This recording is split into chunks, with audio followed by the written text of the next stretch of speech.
주제를 세계 최고 대한민국이라고 했습니다.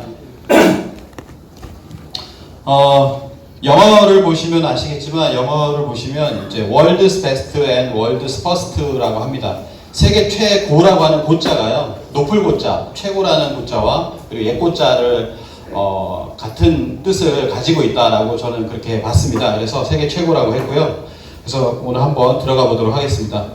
간단히 먼저 저의 소개를 드리겠습니다. 저는 대한사랑 교육위원이고, 그 다음에 한류열풍사랑 의장이고, 그 다음에 유라시안 네트워크의 이사로 있습니다. 그래서 한류와 한국의 문화, 역사에 관한 이야기들을 많이 하고요.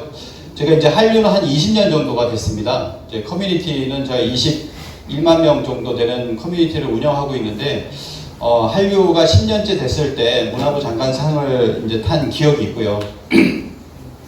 그다음에 최근에는 뭐 BTS라든지 이런 뭐 한류 열풍이 더 거세게 이렇게 불고 있습니다. 멈추지 않고 불고 있는데요. 왜 그런가도 한번 알아보도록 하겠습니다.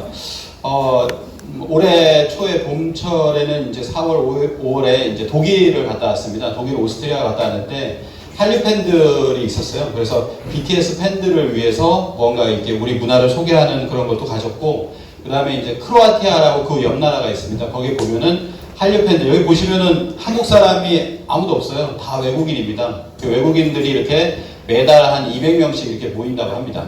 이 한류를 위해서. 그래서 이제 모이는데요. 이날은 특히나 태극기에 대해서 알려달라고 했습니다. 자신들이 좀 조사하기에는 조금 그러니까 한국 사람이 와서 태극기에 대해서 알고 싶다. 다른 나라 국기까지 알고 싶다는 거예요. 지금 이렇게 우리 한국의 문화와 역사까지도 알고 싶어 한다라고 하는 것을 알 수가 있습니다.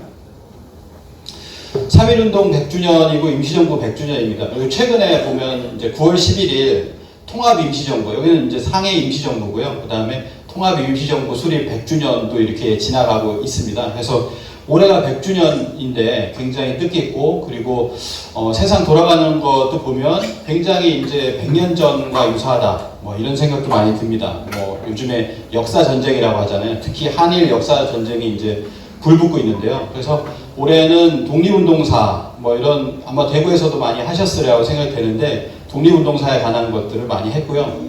그리고 대한사랑을 통해서 이제 국내 해외 본부들이 이렇게 많습니다. 그래서 아까 보셨다시피 해외 동포를 위한 역사 특강을 개최를 했습니다. 그래서 제가 독일을 최근에 4월 달에 갔다 왔고요. 4월 11일이 임시정부 수립일입니다. 100주년 되는 날인데요. 그때 이제 독일 전역에 있는 동포들이 모였을 때 임시정부의 독립운동사에 대해서 강의를 한 바가 있습니다. 그래서 오늘 요즘에 이런 얘기들을 많이 합니다. 독립운동은 못했어도 불매운동을 한다. 최근에 이제 8월 달에 보면은 이제 가지 않겠습니다라고 해서 일본에 이제 가지 않고 있습니다. 반토막이 났다고 그러죠. 48% 정도가 줄었다라고 합니다. 한국에서 일본을 방문하는 방문객 수가. 그래서 지금 일본에는 난리가 났다, 뭐 이렇게도 이제 얘기를 하는데요. 그뿐만 아니라 일본이 내년이 굉장히 크게 위기가 될 것 같다라는 얘기도 이렇게 하고 있습니다. 불매운동을 하고, 그리고 또 뭐냐면은 여기 계신 분들은 독립운동은 못했지만 우리가 역사 반복을 해보자라고 이렇게 저희는 그렇게 주장을 하고, 여기 계신 분들 동감하리라고 생각을 합니다. 그런 주제로서 오늘 시작을 한번 해보도록 하겠습니다. 제가 물 한 잔만 마시고 갈게요. 물 마셨어야 되는데.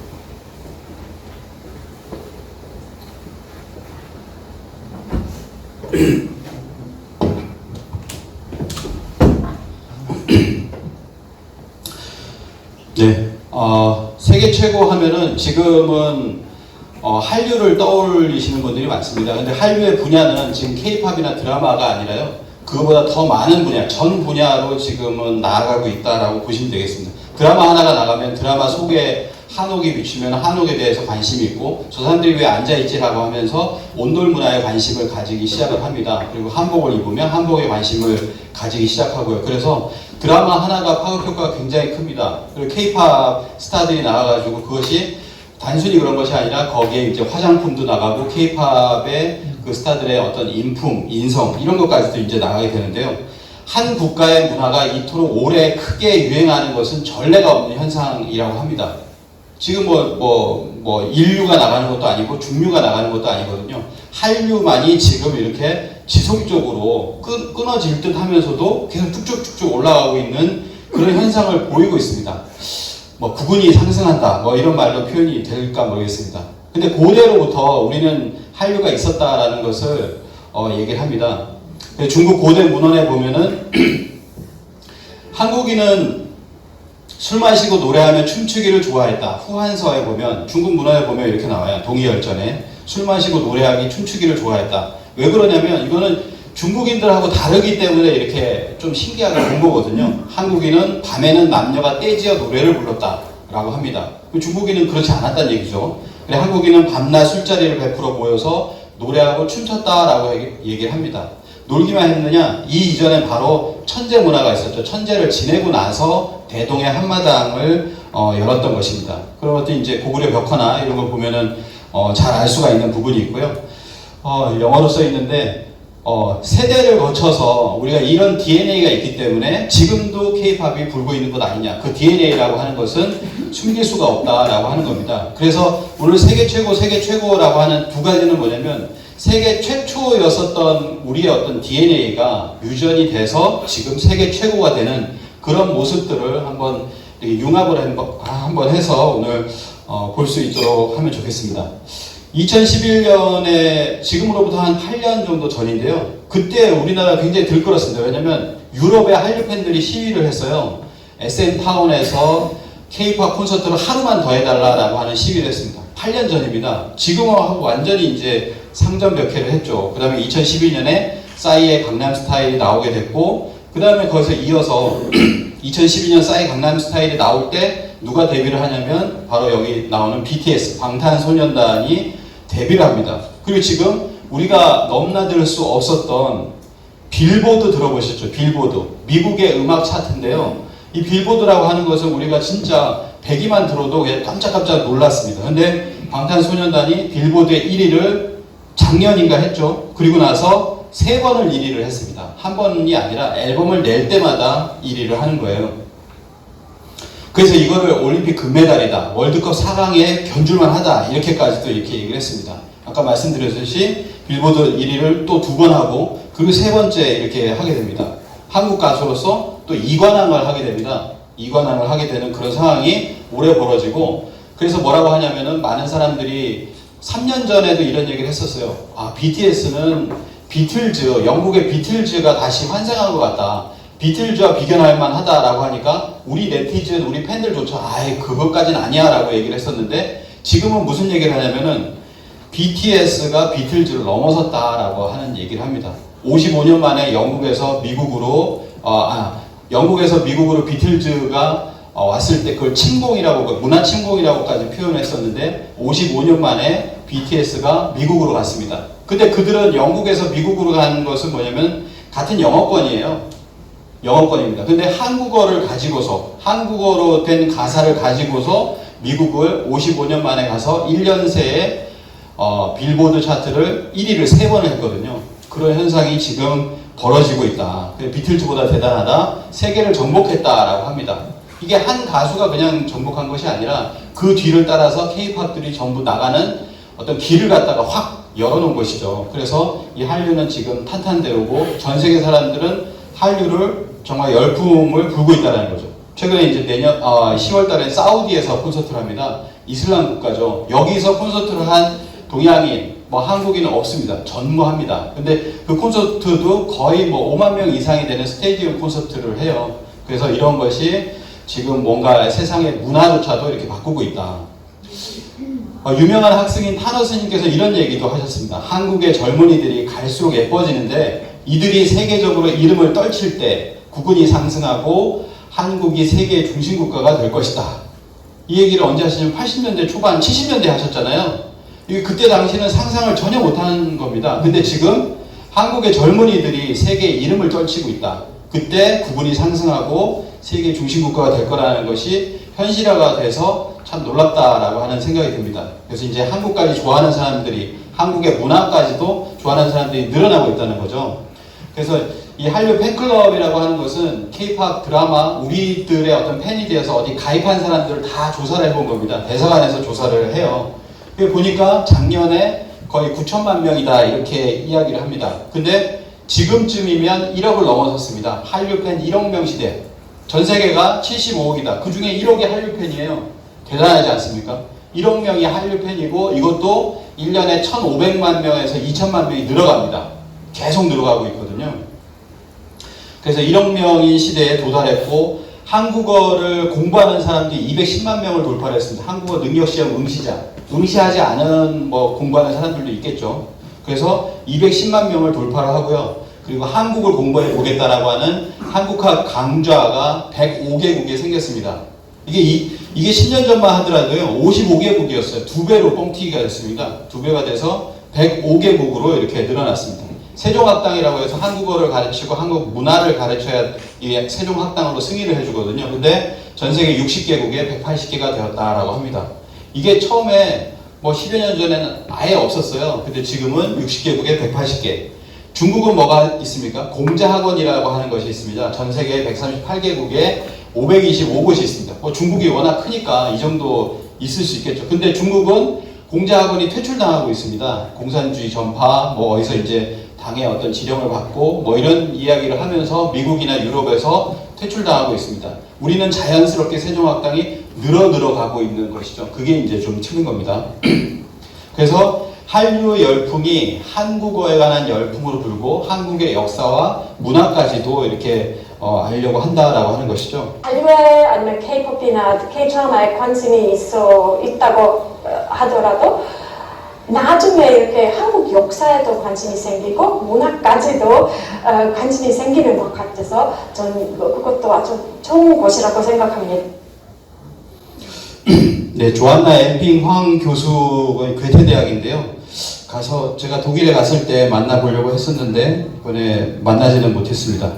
이렇게 많은 사람들이 지금 이제 역사, 문화, 문화까지도 관심이 있다라고 하는데요. 세계 사람들이 한국의 역사, 문화를 알고 싶어 합니다. 이제 여기서 이제 문제 제기할 것은 뭐냐면 우리는 얼마나 우리 역사와 문화를 과연 알고 있다고 얘기할 수 있는가. 외국 사람들 많잖아요. 지금은요. 대구도 많을 텐데 이 많은 사람들이 우리한테 이렇게 물어봤을 때 한국의 문화는 무엇이냐, 한국의 역사는 얼마나 오래됐냐, 그 문화의 또 정신문화는 무엇이냐라고 물어봤을 때 우리는 과연 어떻게 얘기할 것인가. 임마누엘 페스트라이시 교수님이라고 있습니다. 이분은 한국인은 한국의 과거를 소개하지 않고서는 국제사회에서 한국의 정체성을 설명할 수 없다 이렇게 얘기합니다. 한국의 과거라는 것, 한국의 정체성이 명확하게 그려지지 않는 한 국제사회에서 한국의 존재감은 모호할 수밖에 없다 이렇게 이야기를 하고 있습니다. 지금의 현실을 먼저 얘기를 해볼게요. 코리아 디스카운트라는 말 들어보셨나요? 우리 스스로가 비하를 한다는 거예요. 그리고 우리 스스로가 깎아내린다는 겁니다. 우리가 어떻게 그런 걸 할 수 있어? 한국이 어떻게? 조선이 이렇게 하면서 일제 때 배웠던 어떤 쇠뇌되었던 그런 의식, 자기 비하 의식을 가지고 있다라고 하는 거죠. 그래서 이러한 것 중에 하나가 뭐냐면 식민지 유산이라고 합니다. 컬러니얼 레거시라고 해서 우리가 식민지를 겪었기 때문에 지금까지 남아있는 잔재들이 있습니다. 몇 가지만 예를 들어보겠습니다. 일본 동요가 있습니다. 일본식 동요가 있는데요. 우리가 배웠던 것, 여기 계신 분들 배웠던 걸 거예요. 학교종이 땡땡땡 어서 모이자. 배워보시죠. 예. 여우야 뭐하니 잠잔다 잠꾸러 이거 들어보셨나요? 네네. 쎄쎄쎄 들어보셨어요? 쎄쎄쎄 아침바람 찬바람에 또 이게 두꺼봐 헌집 줄게 새집 다오 퐁당퐁당 돌을 던지자. 다 여기 아마 다 아시는 노래라고 생각합니다. 일본 동요거나 일본식 동요가 되겠습니다. 선율은 다르지만 가사 놀이 방법이 똑같거나 선율 가사는 다르지만 놀이 방법이 같은 것들. 예. 공식적으로 이렇게 최근에서야 이게 뺐다라고 하는 얘기를 하시는데요. 이제 그 노동훈 교수님은 돌아가셨는데 이분이 많이 그런 것들을 많이 조사를 많이 해놓으셨습니다. 또 하나는 뭐냐면 우리가 2000년대 초반까지 썼었던 성적표가 있습니다. 수미양가. 저희가 이제 성적을 매겼을 때 지금도 보면은 연예인들이나 자신들 성적표가 이제 방송에 나오잖아요. 그러면 수미양가가 나옵니다. 이 수미양가라는 표기 방식은 어디에서 나왔을까라고 하는 것인데요. 예. 신수길 도요토미 히데요시의 네네. 별명. 네. 제가 얘기하려고 했습니다. 예. 맞습니다. 예. 수미양가에서 미를 빼고 수양가라고 하는 것은 임진왜란 때 정유재란 때 일본 사무라이가 우리 민족의 코와 귀와 그리고 모가지를 잘라가지고 그걸 평가하는 방식에서 많이 가져왔구나라고 하면 수를 줍니다. 그다음 우를 주고요. 그리고 양가라고 합니다. 그래서 그런 것들을 가지고서 지금 여러 군데서 코무덤이 발견되고 있죠. 이걸 이제 저희 가보니까, 교도에 가보니까 귀무덤이라고 써 있더라고요. 왜 귀무덤이라고 했냐면은 코를 잘랐다라고 하면 굉장히 흉측하잖아요. 그러니까 분명히 코임에도 불구하고 귀무덤이라고 이렇게 해놨어요. 왜냐면 귀는 2개를 잘라야 되잖아요. 근데 코는 하나를 자르면은 제가 한 명을 죽였습니다. 조선인을 죽였습니다. 이게 되거든요. 그래서 코를 많이 코를 베어갔습니다. 살아있는 사람도 코를 잘라갔다라고 하는데 그게 조선인이 거의 18만 명이다. 이렇게 얘기를 합니다. 18만 명의 코가 어디 있냐면 교도에 있습니다. 그래서 이런 것도 있어요. 이건 코 영수증이에요. 영수증을 주니까 감사장을 줍니다. 풍신수길, 아까 말씀하셨던 목 267개를 베어서 그 코가 도착했어. 수고했다. 뭐 이렇게 해서 수고했다고 이제 편지를 써주는 겁니다. 코 감사장이라고 하죠. 그리고 우리가 이제 어린아이들 보면은 뭐 어딘가 이제 위험한 일을 하면 뭐라고 합니까? 어린애들이 애비 위험해 라고 하잖아요. 이 애비라고 하는 비는 코비자고 애라고 하는 건 이비에서 나왔다. 그래서 코와 귀를 얘기한다라고 얘기합니다. 코와 귀를 베어가니까 위험하다라고 했던 그런 것이 우리 무의식 속에, 언어 속에 남아있다라고 하는 것이죠. 그래서 아이들이 이제 무서운 어떤 걸 이제 위험한 것을 하거나 그러면은 우리가 어비라고 하는 말을 했다라고 하는 것입니다. 여기 아까 말씀하셨던 풍신수길의 신사입니다. 풍국신사라고 하는데요. 풍국신사에서 바라보면 뭐가 나오냐면 아까 그 우리 민족의 조선의 귀무덤, 코무덤이 이렇게 보이거든요. 그럼 이거 뭐냐? 충을 하기 위해서냐? 그게 그렇지 않습니다. 자신의 전리품, 풍신수길의 전리품을 갖다가 여기다 쌓아놓은 것이죠. 그러면서 멀리서 이렇게 바라보면서 내가 이렇게 승리해서 20만 명이 되는 조선인들의 코를 베어왔지 라고 하는 것이 아닐까라고 합니다. 그래서 여기 이제 우리는 뭐 매년 가서 충고를 하고 있는데 근데 이 사람들은 아직도 반대를 하고 있죠. 우리가 다 가져가겠다. 우리나라에서 가져가겠다. 이런 것들 반대를 하고 있습니다. 이제 이런 것을 우리가 이제 잘 모르고 있다라고 하는 거예요. 그 중에 뭐냐면 잔재 중에 하나가 뭐냐면 국보입니다. 국보. 많은 분들이 아실 텐데요. 우리나라 국보 1호 그리고 보물 1호는 전부 문입니다. 문. 남대문, 동대문이잖아요. 왜 남대문, 동대문 문을 갖다가 이렇게 국보로 만들어 놨을까라고 하면 여기 보십시오. 현재 국보는 숭례문, 동대문, 그 다음에 사적, 포속적인데요. 다 이유가 있습니다. 1934년에 조선 총독부에서 이 남대문을 보물 1호, 국보는 일본에 있고요. 그리고 그때 식민지였으니까 우리는 보물이라고 이렇게 얘기를 했습니다. 보물 1호, 2호가 남대문과 동대문인데 그 이유는 뭐냐면 남대문은 임진왜란 때 갓도 기요마사가 빠져나간 문입니다. 자신들의 어떤 승전문이라는 거예요. 승전문이기 때문에 지금 도로 정비, 도시 정비를 하고 있습니다. 1915년부터 일제가 이제 도시 정비를 하거든요. 그래서 서울의 어떤 경성의 도시 정비를 하는데 저 돈이문, 서대문은 깨 부쉈습니다. 근데 이건 반대가 있는 거예요. 자신들 스스로가 반대를 하는 겁니다. 왜 반대를 하냐면 갓도 기요마사가 빠져나간 문이다. 당시의 건축물은 남대문 이외에 2-3가지밖에 없습니다. 파괴하는 것이 아깝지 않습니까? 라고 이야기를 합니다. 동대문도 뭐냐면 고니시 육기나가 소서행장이 입성한 문이어서 파괴되지 않았다라고 합니다. 그러면서 그것이 승전문이기 때문에 보물 1호, 2호로 만들어 놨는데 우리는 그 아무 생각 없이 그걸 그냥 받아가지고 국보 1호, 국보 2호로 만들어 놨다라고 하는 것이죠. 그래서 지금 여러 군데서, 여러 단체에서 바로 이 국보 1호를 철폐하는 운동을 지금 하고 있습니다. 그래서 대한사랑에서도 그것을 줄기차게 이렇게 하고 있고요. 이러한 일제 잔재가 남아있는데 가장 큰 일제 잔재는 뭐냐면 역사 왜곡이라는 거예요. 우리의 어떤 역사를 왜곡해서 우리나라에 식민사관이 남았다라고 하는 것입니다. 그럼 일제는 어떻게 한민족의 역사 문화를 말살했나를 보도록 하겠습니다. 이등반문, 조선을 영구하게 지배하려면 조선 역사를 제거해야 된다라고 했습니다. 근데 이 이등반문이 조선 총독부를 은퇴하고 일본으로 올 때 조선 왕실의 기증이라면 규장각 사서들을 몇 수레나 일본으로 가져왔다라고 얘기를 합니다. 그리고 일대 총독인 테라우치 총독은 뭐냐면은 우리나라의 국보급 문헌자료를 빼돌려서 18,000권인가를 테라우치 문고라고 해서 자신의 문고에다 가져놨어요. 지금 일본에 테라우치 문고가 있습니다. 우리 역사서들을 다 가져갔습니다. 이 사람들이 누구냐면 이토 히로부미 그리고 테라우치 마사다케 이 사람들이 뭐냐면 조슈번이라고 해서 우리나라를 침략한 그 지방 출신입니다. 조슈번 출신이라고 하죠. 조시곤이 뭐냐면 야마구치 현이에요. 야마구치 현. 그래서 이토 히로부미가 있고 그리고 테라우치 마사다케 뭐 이런 사람들이 전부 다 이 야마구치 현 출신인데 그 수장이 누구냐면 바로 요즘에 많은 사람들이 얘기하고 있는 요시다 쇼인이라고 합니다. 요시다 쇼인. 그래서 야마구치 현 출신의 그 수장인데 정한론을 주장을 하죠. 그래서 이 정한론, 한국을 정벌해야 된다라고 하는 것을 주장했던 사람인데 그 사람이 바로 아베의 스승입니다. 그래서 영상 하나 보고 보도록 하겠습니다. 이게 공물을 바치는 모습이에요. 네. 저희는 이곳에 쇼카 순두부를 세운 뒤 조선을 정벌해야 한다는 즉 정한론 등을 가르쳤습니다. 조선 초대 통감을 지낸 이토 히로부미 등이 이곳을 거쳐가는 등 이곳 쇼카 순두부는 일본 우익 사상의 뿌리로 지목되고 있습니다. 아베 총리도 요시다 쇼인 사상의 강력한 추종자로 가장 존경하는 인물로 항상 요시다 쇼인을 꼽았습니다. 서구 열강에 맞서기 위해 조선을 우선 정복해야 한다는 요시다 쇼인의 생각은 일본 군국주의의 대표 사상인 대동아 공영론으로 이어졌고 전쟁이 가능한 나라를 만들자는 아베 총리의 주장과 맥을 같이 하고 있습니다.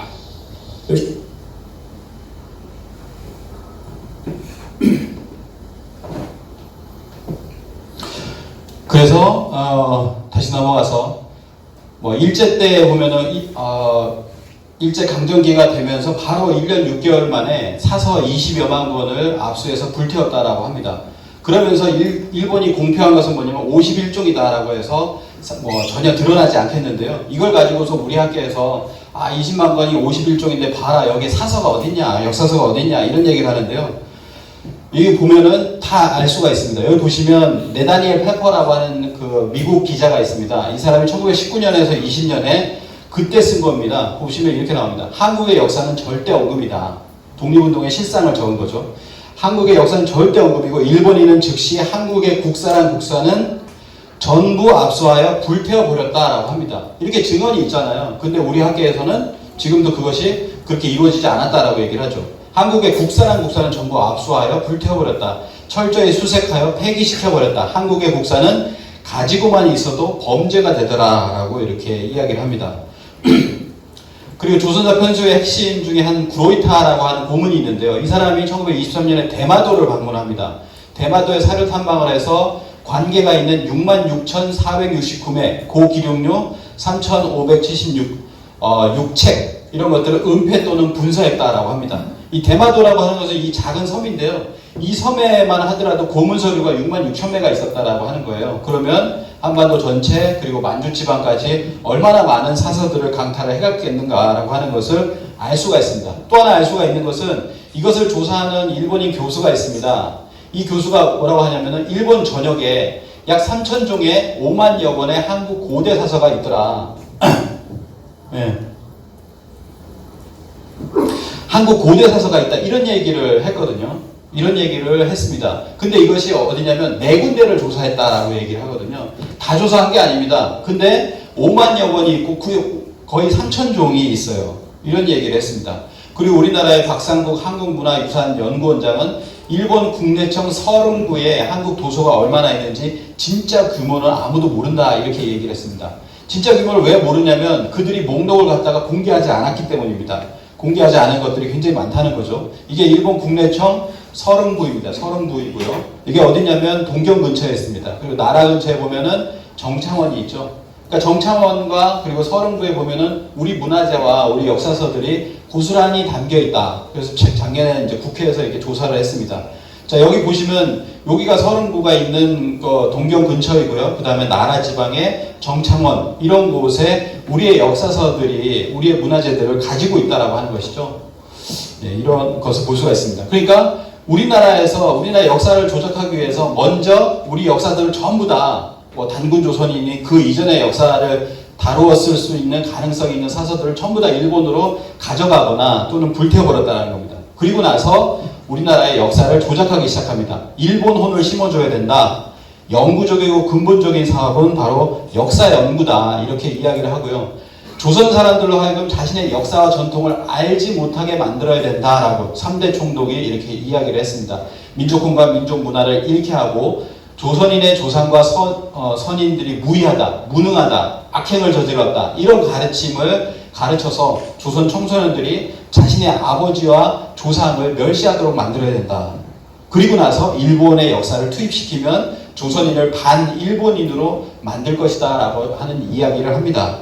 그것이 이게 계속된 지침이죠. 그래서 1922년에 조선사 편수회를 만들고 여기에서 이제 조선사 편수회에서 16년 동안에 걸쳐서 조선사라고 하는 일본인이 만든 35권의 24,000매의 역사서를 사료집을 만들기 시작합니다. 일왕의 특명이죠. 일왕의 특명으로 조선의 역사 뿌리를 잘라내라라고 하는 것이죠. 그래서 이 사업 계열을 보시면 총독부의 역대 수레자들이 가장 심혈을 기울였던 일이 바로 이것이다 라고 이야기를 하고 있습니다. 1937년까지 16년간의 기간을 필요로 했고 그동안의 사업비는 무려 100만 엔의 거액, 천문학적인 거액에 달했다라고 얘기를 합니다.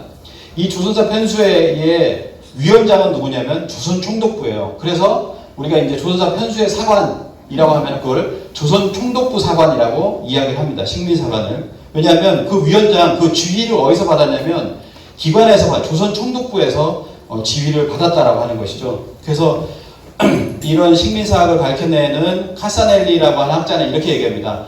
한국에 관한 대부분의 저술은 일제시대 식민지 정부에서 고용된 학자들이 한 연구의 부산물이다. 식민지 정부에 고용된 학자들, 그들이 식민지 정부의 어떤 목적과 그걸 따라가지고 연구한 부산물이다. 그렇기 때문에 거기에서는 그들의 제도, 일본의 제도를 강요했을 뿐만 아니라 역사와 정신도 파괴했다. 이렇게 미국의 역사학자도 이렇게 조사를 하고 있습니다. 아이고, 글씨가 다 깨졌네요. 자, 조선사 편수에서는 1923년부터 37년까지 15년, 16년간에 차입한 사료가 무려 4,950종의 사료를 차입했다라고 합니다. 그래서 그들이 만든 것을 조선 총독부 사관이라고 하는데 이 조선사 편수의 사업에 보면은 여기서 부역했던 사람이 이병도죠. 이렇게 써있잖아요. 이름이 수사관보 촉탁 시절에 이병도가 이렇게 여기에 부역을 했습니다. 그리고 나서 뭐냐면 해방 이후에 우리나라에 뭐가 만들어지냐면 학술단체가 딱 만들어집니다. 근데 학술단체의 역사 철학부를 맡는 대표가 누가 되냐면 바로 이병도가 됩니다. 언제냐면 8월 16일. 그러니까 8월 15일에 해방이 되고 16일 날 사람들이 학술단체를, 조선의 학술단체를 만든다라고 하면서 모입니다. 거기서 역사철학 대표를 이병도가 맡게 됩니다. 그런 과정을 통해서 우리나라의 역사 철학이 왜곡되기 시작한다라고 하는 것이죠. 그리고 조선사 편수회를 이끈 3인방이 아까 보셨던 대마도에서 강탈했던 불어있다 가슴이 이나바 이야기치 그리고 이만희시루가 있습니다. 자, 그리고 이 조선사라고 하는 것을 아까 35권 24,000쪽이라고 했고요. 이렇게 지금 이렇게 남아 있습니다. 그리고 이 구성을 보면 일본인들이 만든 일본어로 되어 있는데요. 조선시대, 이씨 조선시대가 70%예요. 그리고 여기 8%가 상고사라고 하는데 이 상고사가 뭐냐면 삼국시대부터입니다. 우리가 알고 있는 상고사는 고조선이나 고조선 이전을 갖다가 상고사라고 얘기하고 삼국시대를 그냥 고대사라고 얘기를 이제 분류를 많이 합니다. 근데 일본인들이 얘기하는 상고사는 뭐냐면 삼국시대까지를 얘기하는 거거든요. 그러니까 그 이전을 담고 있지 않은 조선사 35권을 만들어냈다라고 하는 것이죠. 그래서 그 사업 개요를 보면 뭐라고 됐냐면 새로운 사설을 만들어서 동화의 효과를 가져온다. 동화라고 하는 것은 조선인과 일본인의 동화를 이야기합니다. 그걸 하는 목적이 뚜렷하죠. 동화의 효과를 가져오게 해서 결국 영원한 식민지를 만들기 위함입니다. 그래서 뭘 하냐면은 그렇게 하려면은 동화를 하려면 거의 비슷해야 된다. 아니면은 한국의 역사가 일본보다 적어야 된다라고 하는 것이죠. 그래서 뭘 하냐면 이 나라의 고유한 사화, 사설 등은 일체 무시해라. 이게 써 있습니다. 사업계획에 써 있어요. 일체 무시하고 오로지 기록에 있는 사료에만 의거한다. 라고 하는 것입니다. 우리가 담겨져 있었던 단군 신화라든지 아래서 났다. 아래서 났다라는 표현을 하지만 신라의 박혁거세가 아래서 났다고 표현하지만 그 내용을 보면은 그거는 건국의 역사라고 하는 것을 우리가 분명히 알 수 있잖아요. 예. 그런데 이런 어떤 사화라든지 이야기 형식으로 되어 있는 것을 일체 무시하라 라고 하는 것이 이렇게 나와 있다라고 하는 것이죠. 그래서 이 중에서 이제 이만희시류라고 하는 인물이 뭘 하냐면 일단 맨 꼭대기가 되는 석유 환국이 있었다라는 것부터 깎아내리기 시작합니다. 그래서 석유 환국이라고 되어 있는 삼국유사의 이 환국이라고 되어 있는 부분을 환인으로 보시면은 이렇게 긁어가지고 조작을 한 흔적이 역력합니다. 그래서 환국을 환인으로 만들어서 국가, 환국이란 나라가 있었다라고 하는 것을 옛적에 환인이 계셨다. 그 환인의 아들이 환웅이고 그리고 단군이 계셨다라고 하는 신화 속의 3대 인물사로 이렇게 만들어버리는 작업을 하고 그리고 마지막으로 그러면 1921년에 단군고라고 하는 책을 써서 논문을 써가지고 단군 신화를 논리적으로 체계화한 것이 바로 이만희 씨 류입니다. 우리 학계에서는 뭐라고 하냐면요. 단군 신화라고 하는 건 우리가 먼저 썼다. 단재 신치호 선생님이 먼저 쓴 거다. 뭐 이런 식으로 얘기를 하고 있는데 전혀 근거가 없는 얘기입니다. 그래서 네다니엘 페퍼의 이야기를 또 하나 보시면요. 한국은 2000년의 역사를 가진 나라예요. 일본의 후진국이라고 이렇게 가르치고 있다라고 하는 거죠. 한국은 예로부터 일본의 보호국이었다라고 하는 거. 인나 일본 부설 같은 거. 그런 걸 통해 가지고 2000년의 역사를 가진 나라를 만들어야 된다라고 하는 것이죠. 이름은 한국사나 사실은 일본식으로 날조해낸 일본사나 다름없었다라고 이야기를 하고 있습니다. 일본은 지금 일본의 기원을 어떻게 얘기하냐면은 올해가 2679년이에요. 2679년. 그러니까 약 2600년에서 2700년이 일본의 역사입니다. 그럼 이거보다 한국의 역사, 조선의 역사는 이거보다 줄어야 된다라고 하는 것이죠. 그런 어떤 강박관념이 있었습니다. 그래서 단군은 4300년이 말이 안 된다. 단군은 신하다라고 얘기를 하면서 그 다음에 청동기, 철기 이런 거를 가지고서 철기도 늦게 들어왔고 요거보다 늦게 들어왔고 청동기도 요거보다 늦게 들어왔어 라고 하는 것을 일제시대에 만듭니다. 근데 이제 해방 이후에 철기가 점점 더 앞으로 가죠. 청동기가 점점 더 앞으로 갑니다. 왜냐하면 유물이 발굴되고 있기 때문에. 근데 이제 그때 당시에는 뭐냐면 그런 어떤 청동기 철기로서 뭐냐면 2600년보다 더 아래쪽으로 더 줄여서 우리 역사를 만들어 왔었다라고 하는 것이죠. 그래서 뭐냐면 이런 일본 학자들이 이렇게 얘기합니다. 가공에 선답니다. 삼국유사를 믿을 수 없다. 석유 한국도 믿을 수 없지만은 단군이 나온다는 자체가 믿을 수가 없다. 삼국유사에서 나오는 단군 이야기는 한국 불교의 설화에 근거한 가공의 선담에 불과하다. 이렇게 이야기를 했고요. 그 다음에 또 하나 나카미치오라고 하는 학자가 있습니다. 이 사람은 참 재밌는데 이름이 내가 미쳤다라는 뜻이죠. 나카미치오라는 학자가 있는데 승도의 망설이다. 승도의 망설을 역사상의 사실로 삼은 것이다. 단군 왕검은 불교 승도의 망설 날조된 신화다. 우리가 단군 신화라는 말을 그냥 쓴다 하더라도 우리는 그 신화 속에서 역사적 사실을 뽑아내려고 하고 있습니다. 분명히 거기에는 역사적 사실이 있다라고 하는 것이죠. 근데 이 사람들이 보는 단군 신화는 틀려요. 승도의 망설이고 날조된 신화라고 하는 것을 내포하고 있는 것입니다. 이런 일제 관변학자들이 이렇게 이야기를 하니까 지금도 어떻게 되냐면 바로 단군이 신화로 나옵니다. 그래서 이거는 이제 영국 박물관에 가보시면 대형 박물관이라고 하죠. 거기 보면 한국관이 있습니다. 원래는 한국관이 없었어요. 중국관, 일본관만 있는데 독지가가 왜 한국관은 없냐라고 하면서 10억을 대가지고 1990년대에 만들었습니다. 근데 만들고 나서 한국에 학계가 들어오잖아요. 그래서 연표를 만듭니다. 연표를 만드니까 고조선이 없어요. 고조선이 없습니다. 신석기, 청동기, 철기 하면서 그 다음에 뭐가 나오냐면 쓰리 킹덤이라고 나옵니다. 잘 안 보이실 텐데 프로토 쓰리 킹덤이라고 나와요. 이게 뭐냐면 프로토라는 게 원시라는 겁니다. 원시 삼국. AD 300년까지는 이때는 국가가 형성이 안 됐다. 삼국이 국가가 형성이 안 됐다. AD 300년 이후에 국가가 형성됐다라는 얘기를 합니다. 우리나라 역사를 1700년으로 줄여놓은 것이죠. 자, 이러니까 우리가 이제 식민사관이라고 하는 것을 얘기를 하는 겁니다. 왜냐하면 조선사 편수의 어떤 그 사료집에 나오는 어떤 프레임, 그 프레임 그대로 지금도 따라가고 있기 때문에 식민사관이라고 하는 것이죠. 그래서 이거는 고조선의 역사라고 본다면요. 고조선의 역사는 2000년 이상이 됩니다. 근데 국가 형성, 이거는 이제 송호정이라고 해서 한국 교원대 교수인데요. 이 사람이 이제 고조선 1호 박사라고 얘기를 합니다. 이거 자체가 사실 직무유기인 게 뭐냐면 1990년대가 돼서야 1호 박사를 이 학계에서는 단군 조선의 논문을 가지고 박사를 배출하잖아요. 근데 그 박사 배출도 뭐냐면은 바로 우리 단군 조선을 신화화하기 위해서 그것이 위기에 왔기 때문에 제야사학자들이 뭔가 주장하고 뭔가 객관화해서 만들어내기 때문에 이거 위험하다라고 해서 그때 고조선 박사를 만들죠. 박사를 만들어서 국가 형성 과정 이렇게 얘기를 합니다. 국가 형성, 고조선 형성 과정을 중심으로 설정한 것은 고조선이 국가 형성과 동시에 곧바로 멸망에 이르렀기 때문이다. 고조선은 국가를 형성함과 동시에 곧바로 멸망했다라고 하는 겁니다. 그래서 이 송호정이 뭐라고 얘기하냐면은 위만조선이 처음이다라고 얘기를 하는 겁니다. 단군을 신하여 위만조선이 처음이다. 저 끝에서 그러면서 위만조선이 한나라에 먹히는 그 과정, 그것이 이제 처음이라고 이제 얘기를 하는 거거든요.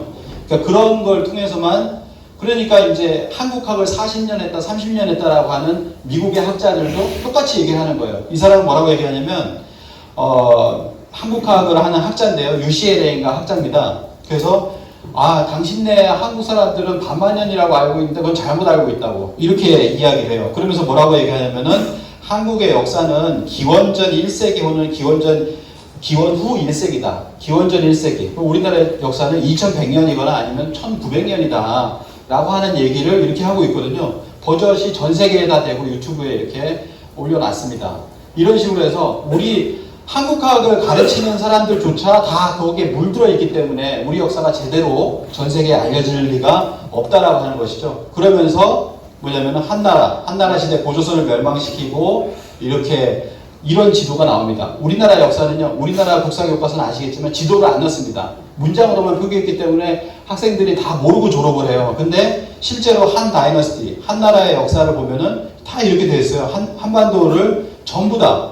이건 일본은 특히나 더 악질적인 게 뭐냐면, 일본은 한강을 먹은 걸로 이렇게 나옵니다. 한나라가. 왜냐면 한강이라고 하는 게 한자가 한나라 한자다. 이렇게 얘기를 하면서 어떻게 하냐면 한사분 때 한나라가 400년 동안 한강 유역을 점유했다. 이렇게까지도 일본 교과서는 지금 표기를 하고 있습니다. 이게 옛날 게 아니에요. 지금 오사카를 가보면요, 다 이렇게 되어 있습니다. 교과서가 제가 이제 최근에 대한사랑에서 오사카 대한사랑 조사를 해봤는데 9종의 교과서를 조사를 해봤습니다. 세계사 교과서까지. 근데 5종의 임나 일본부를 얘기하고, 그 다음에 한나라는 전부 다 이러한 지도로 되어 있다라고 하는 것을 우리가 보면은 독도 위안부 문제만 논란이 되잖아요. 일본 교과서에. 왜냐면 고대사 부분을 보지를 않습니다. 왜냐면 우리나라 학계가 이걸 다 인정하고 있기 때문에 이 부분을 논란거리를 만들질 않아요. 그것 자체가 굉장히 큰 문제라고 생각합니다. 그래서 결국에는 우리가 동북공정을 대응한다고 하는데 시진핑이 이렇게 얘기를 했잖아요. 한국은 사실상 중국의 일부였다 라고 얘기하는 트럼프한테 10분 동안 역사 강의를 했다. 내가 들었다 라고 하면서 이제 언론에다 대고 얘기를 했어요. 한국은 사실 중국의 일부였다더라. 근데 이때 한국이 뭐냐면 북한이 아닙니다. 한국 전체를 얘기한 겁니다. 그래서 남북한, 한국은 사실 중국의 일부였습니다 라고 국가의 수장이 이렇게 미국의 수장이 대통령이 얘기를 한 거예요. 근데 그걸 똑같이 누가 하냐면 중국인들이 하고 다니고 있습니다. 제가 미국에서도 들었고 필리핀에서도 홍콩에서도 들었어요. 홍콩은 이제 필리핀 갔다 온 유학생인데 뭐라고 얘기하냐면, 필리핀에서 들었는데 이제 중국인들이 나한테 얘기를 하더라. 너희 한국인은 우리 중국의 속국이야 라고 하는 얘기를 엄청 많이 들었습니다. 이렇게 얘기를 하거든요. 그러니까 해외의 한인 유학생들은요, 이런 얘기를 중국 사람들이 듣고 사는 거예요. 근데 듣고 나서도 화가 나고 반박하고 싶었지만 제대로 된 우리 역사를 몰라서 힘들었다는 거예요. 그러니까 화가 났지만 반박할 수가 없었다. 왜냐하면 배운 게 없기 때문에, 제대로 배우지 못했기 때문에 반박을 못했다라고 하는 거거든요. 국가의 대통령이, 중국의 주석부터 해가지고 중국인들이 전부 전 세계에서 이렇게 얘기하고 다닌다라고 하는 것입니다. 왜냐면 우리 반박을 못해요. 우리 학계의 어떤 그것만 가지고는. 왜냐면 이렇게 식민사관, 그래서 이제 2010년대 전후해가지고 엄청나게 많은 식민사관에 관한 책들이 나왔습니다. 이렇게 해도 정리가 되어 있는데도 불구하고 그거 이제 주도권을 놓고 있지 않다라는 거죠. 오늘 주제가 자부심인데 여기까지 해가지고 요걸 얘기를 했고요. 이제부터 좀 올라가는 프라이드를 한번, 그럼 진짜 역사는 무엇이냐, 그리고 진짜 역사 문화는 무엇이냐, 세계 최고인 것은 무엇이냐 한번 알아보도록 하겠습니다. 제가 이것을 하게 된 경위는 뭐냐면, 그 중에 괜찮으신 분이 있어요. 마크 피터슨이라고 해서, 이분도 한국학과 교수님인데 이분이 강의를 하러 다닙니다. 뭐라고 하냐면 코리아 히스토리 월드스 퍼스트 앤 월드스 베스트라고 하는 저와 같은 주제. 제가 이 주제를 딴 거죠. 뭐냐면은 한국이 세계 최초고 최고인 게 무엇이냐, 아니 한국 사람들 왜 이렇게 비하의식을 갖고 있냐라고 하는 겁니다. 이분이 만든 그 재단인가요? 최근에 만든 법인이 뭐냐면은 우물박 개구리예요. 우물안 개구리를 탈피하라는 겁니다. 우물박 개구리라고 하는 것 단체를 만들어서 지금 막 얘기를 하고 하고 있습니다.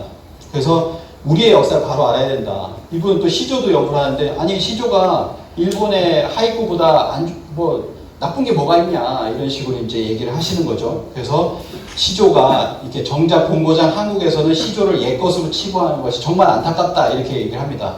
그래서 안타까운 게 굉장히 많죠.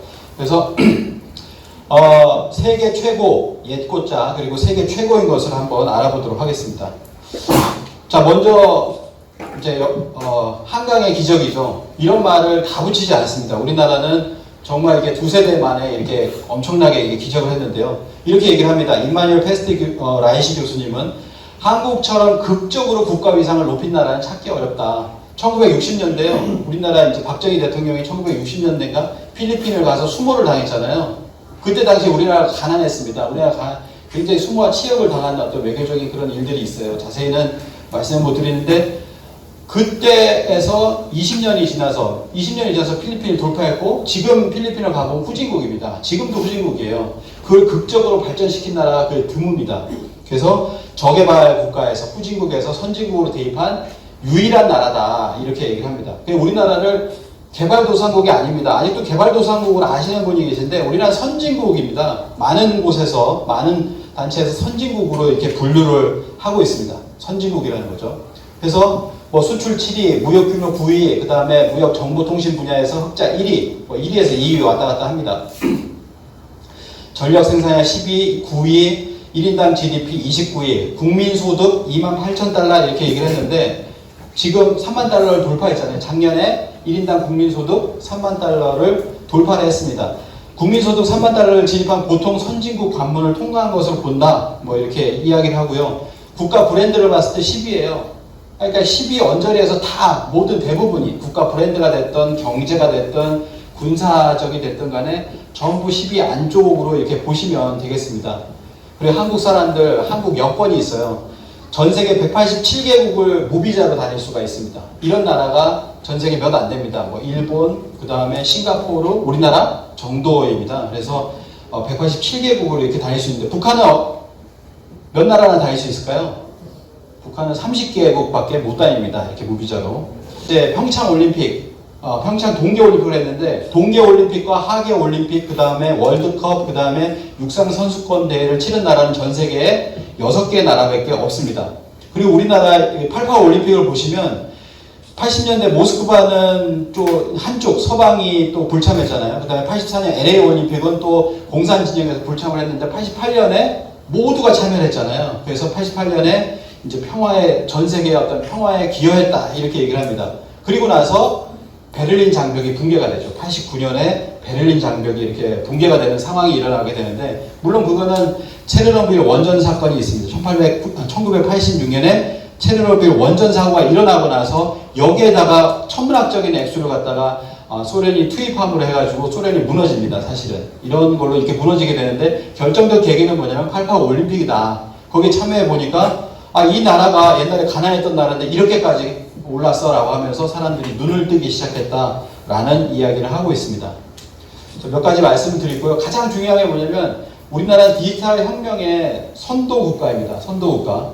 지금은 뭐를 얘기합니까? 5G라는 거 많이 들어보셨죠? 예. 2019년 4월, 올해 4월에 세계 최초로 5G를 상용화를 했습니다. 그리고 상용화를 하고 지금은 뭐냐면 그 5G로서 스마트폰을 또 이렇게 구입하신 분이 300만 명이 돼요. 지금 한 150일 지났는데 300만 명이 넘어섰습니다. 전 세계에서 지금 5G를 이렇게 상용한 나라가 우리나라가 유일합니다. 자, 40개국 이상을 대상으로 5G 기술을 측정한 결과 한국의 5G 기술은 단연 선두였다 이렇게 얘기를 합니다. 그리고 초고속 인터넷 보급률 당연히 지금 1위고요. 한국의 모바일 인터넷의 평균 속도는 조사된 140개국 중에서 1위를 차지했다. 2위하고도 격차가 있습니다. 그래서 해외를 나가보신 분 계시겠지만 인터넷이 속도가 왜 이렇게 느리냐. 일본만 가도 이게 굉장히 느리죠. 굉장히 느리고 그다음 유럽을 가도 마찬가지입니다. 인터넷 다운로드도 굉장히 늦어요. 뭘 영상 하나 다운받아서 보려면은 영상 켜놓고 나갔다 와야 됩니다. 그런데 우리는 1, 2분 만에 되죠. 그리고 지금은 어떻게 되냐면 이제 1분 만에 돼요. 그게 5G가 그렇더라고요. 그래서 다운로드 기준으로서 속도도 보면 물론 1이다. 이게 물론 1이다. 이렇게 나옵니다. 예, 전 세계 1위죠. 그래서 이 5G가 이제 뭐냐면은 4차 산업혁명을 끌고 간다. 지금은 그렇게 얘기를 하잖아요. 4차 산업혁명을 얘기를 하는데 4차 산업혁명의 기반이 되는 초고화질 영상, 실감형 콘텐츠, 스마트 자율주행, 그다음 스마트 시티, 에너지 뭐 이런 것들 전부 다 5G가 기반이 돼야 된다. 이렇게 얘기를 하거든요. 근데 그게 우리가 그러니까 앞서 나간다는 거예요. 4차 산업혁명도 앞서 나가고 그 다음에 5G도 앞서 나가고 있습니다. 삼성전자 핸드폰 1위라는 거고요. 그래서 5G 지금 가입자 수가 처음에는 이렇게 예상을 했어요. 올해 말이 되면 400만 명이라고 했는데 500만 명으로 상향 조정을 했습니다. 왜냐면 지금 벌써 300만 명이 됐거든요. 그래서 5G 선도 국가고 4차 산업혁명의 선도 국가다. 이렇게 이야기를 하고 있습니다. 최근에 이제 갑작스럽게 돌아가셨는데 제가 유라시아 네트워크의 이사라서 이사장님이세요. 이민아 이사장님인데 4차 산업혁명과 역사 정체성이라고 하는 강의를 하셨습니다. 여기서 뭐라고 하셨냐면 우리가 옛날엔 추격을 했잖아요. 추격하는 경제였습니다. 추격자였는데 지금 뭐냐면 선도하는 입장이에요. 선도하는 입장이기 때문에 앞질러 갔을 때는 뭐냐면 그때는 상관이 없었다. 국가가 이제 이제 산업을 위해서 이렇게 정신없이 이제 다녀갔던 그런 시대가 있었는데 지금 뭐냐면 앞에 나갔을 때는 뭐냐면 새로운 최초 개척자의 전략에서는 정체성 확립이 전제 조건이 된다. 이렇게 얘기를 합니다. 역사 정체성. 지금 우리가 역사의 정체성, 우리의 뿌리를 정확하게 밝혀놓지 않고서는 그러면은 우리가 이게 선도 전략을 펼 수가 없다라고 하는 얘기를 하셨어요. 그래서 이제 역사와 국가 정체성이라는 것을 얘기를 했습니다. 5G에서 이제 우리나라는 지금 5G와 동시에 그 다음에 그 다음 단계를 갖다가 지금 가고 있어요. 그 다음 단계를 계획하고 뭐라고 할까요? 이걸 6G, 7G 뭐 이렇게 얘기할 수 있겠죠. 그 다음 단계를 준비를 하고 있는데 이 다음 단계가 되면 뭐냐면은 인간이 이제는 물질적인 거는 다 하는 겁니다. 마인드로서. 이렇게 해가지고 집에 뭐가 이렇게 되죠. 사물 인터넷이라고 하잖아요. 집에 있는 냉장고라든지 뭐가 됐든지 간에 밖에 나가서도 다 가동할 수 있어요. 물질적인 건 다 끝났어요, 여기서는. 그러면은 사람들이 뭘 하냐면은 정신적인 거, 마음적인 거를 이렇게 생각하게 되는 단계로 간다는 거예요. 그 다음 단계, 5G 다음 단계로 가면 그 다음 단계 무조건 그런 걸 생각하게 된다. 정신문화를 갈구하게 된다라고 하는 겁니다. 그래서 그 단계에서는 누가 선도할 것이냐 도대체 라고 하는 것이죠. 그거도 보면은 그래서 이렇게 얘기를 합니다. 1차, 2차, 3차 산업혁명, 그 다음에 4차 산업혁명에서 자기 표현의 시대, 자기 실현의 시대 이 뒤로 가면서 정신적인 행복을 추구하게 되는 단계로 간다라고 하는 거죠. 왜냐하면 물질적인 게 극치에 달했기 때문에 모든 사람이 그런 것을 다 상용화하고 있기 때문에 그 다음에 뭐냐면 정신적인 걸 갈구한다는 거예요. 물론 지금 단계에서 정신적인 걸 갈구하면 그게 선도자가 되지 않을까라고 생각합니다. 그래서 우리 고대로 가면요.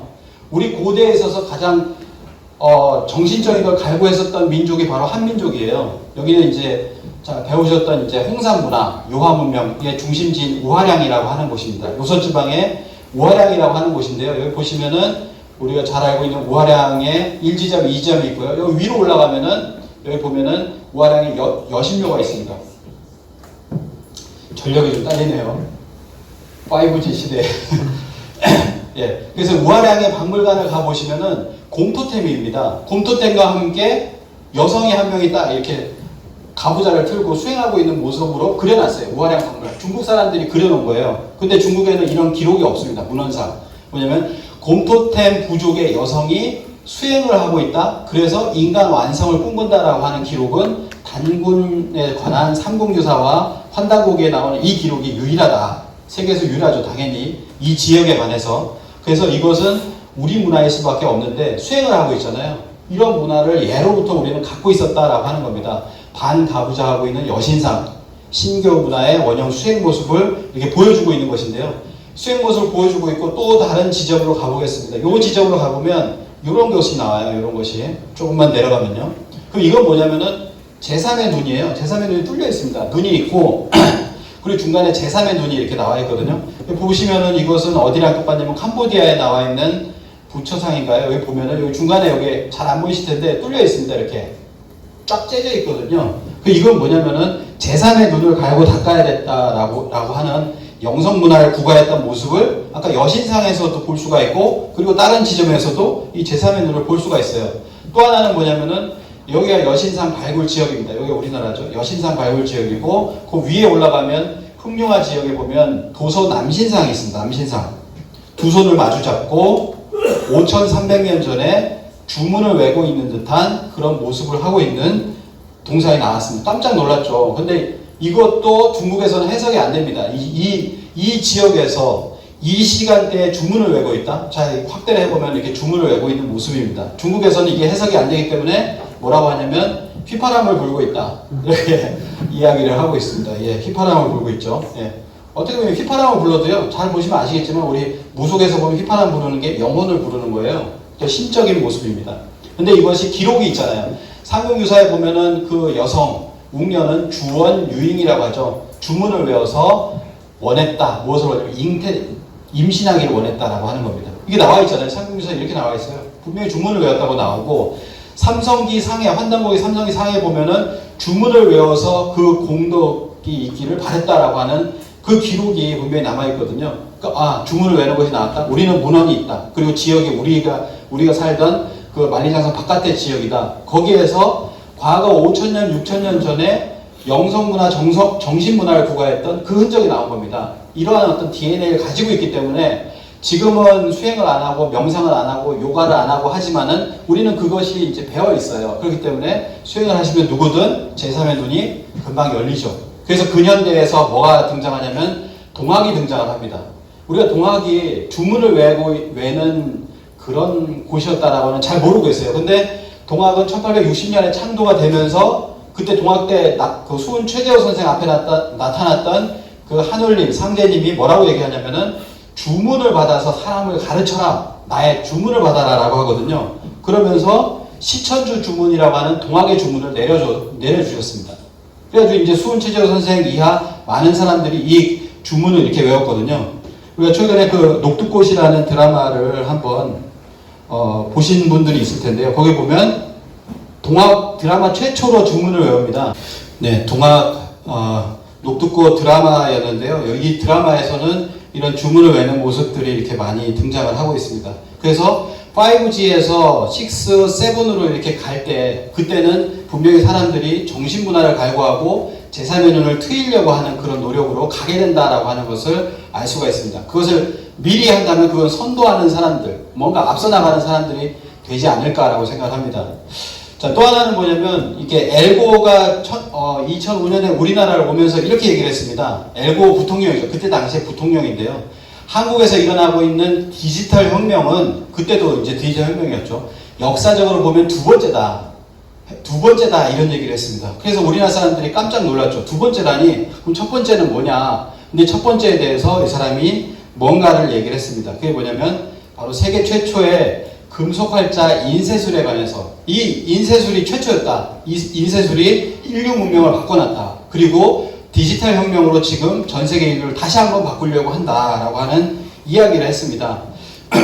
1999년에 이제 또 1천년 밀레니움이 지나갔는데 지난 1천년 동안 최고의 발명품이 뭐냐라고 하니까 바로 인쇄술을 얘기해요. 구텐베르크의 인쇄술을 이야기를 했습니다. 근데 구텐베르크의 인쇄술이라고 하는 것이 인쇄와 지식혁명의 방아쇠를 당겼다 이렇게 얘기를 합니다. 옛날 그 유럽의 박물관을 가보시면은 뭐가 있냐면은 책이 있는데요. 지금 책을 갖다가 이렇게 천으로 된 그 책이 있는데 책 하나를 묶어놨어요. 쇠사슬로 묶어놨습니다. 왜냐하면 책이 너무나 귀중하기 때문에 누가 가져갈까봐 그걸 이렇게 묶어놓은 것을 보신 적이 있으실 겁니다. 그러다가 종이가 발견되고 나서 그 다음에 대량으로 인쇄하는 것이 바로 이때 금속활자 인쇄술인데요. 이 인쇄술의 발명이 불씨가 되어서 역사에 굵직한 사건들이 일어난다. 그게 종교개혁. 그 다음에 16세기 마틴 루터가 쓴 95개조 반박문이 활판 인쇄술로 인쇄되어서 독일 전역에 빠르게 퍼져서 종교개혁이 이루어졌다. 이렇게 이야기를 하고요. 르네상스, 종교개혁, 산업혁명, 시민혁명의 바탕이 된 것이 바로 이 금속활자 인쇄술이라고 이야기를 합니다. 이렇게 동상이 있고요.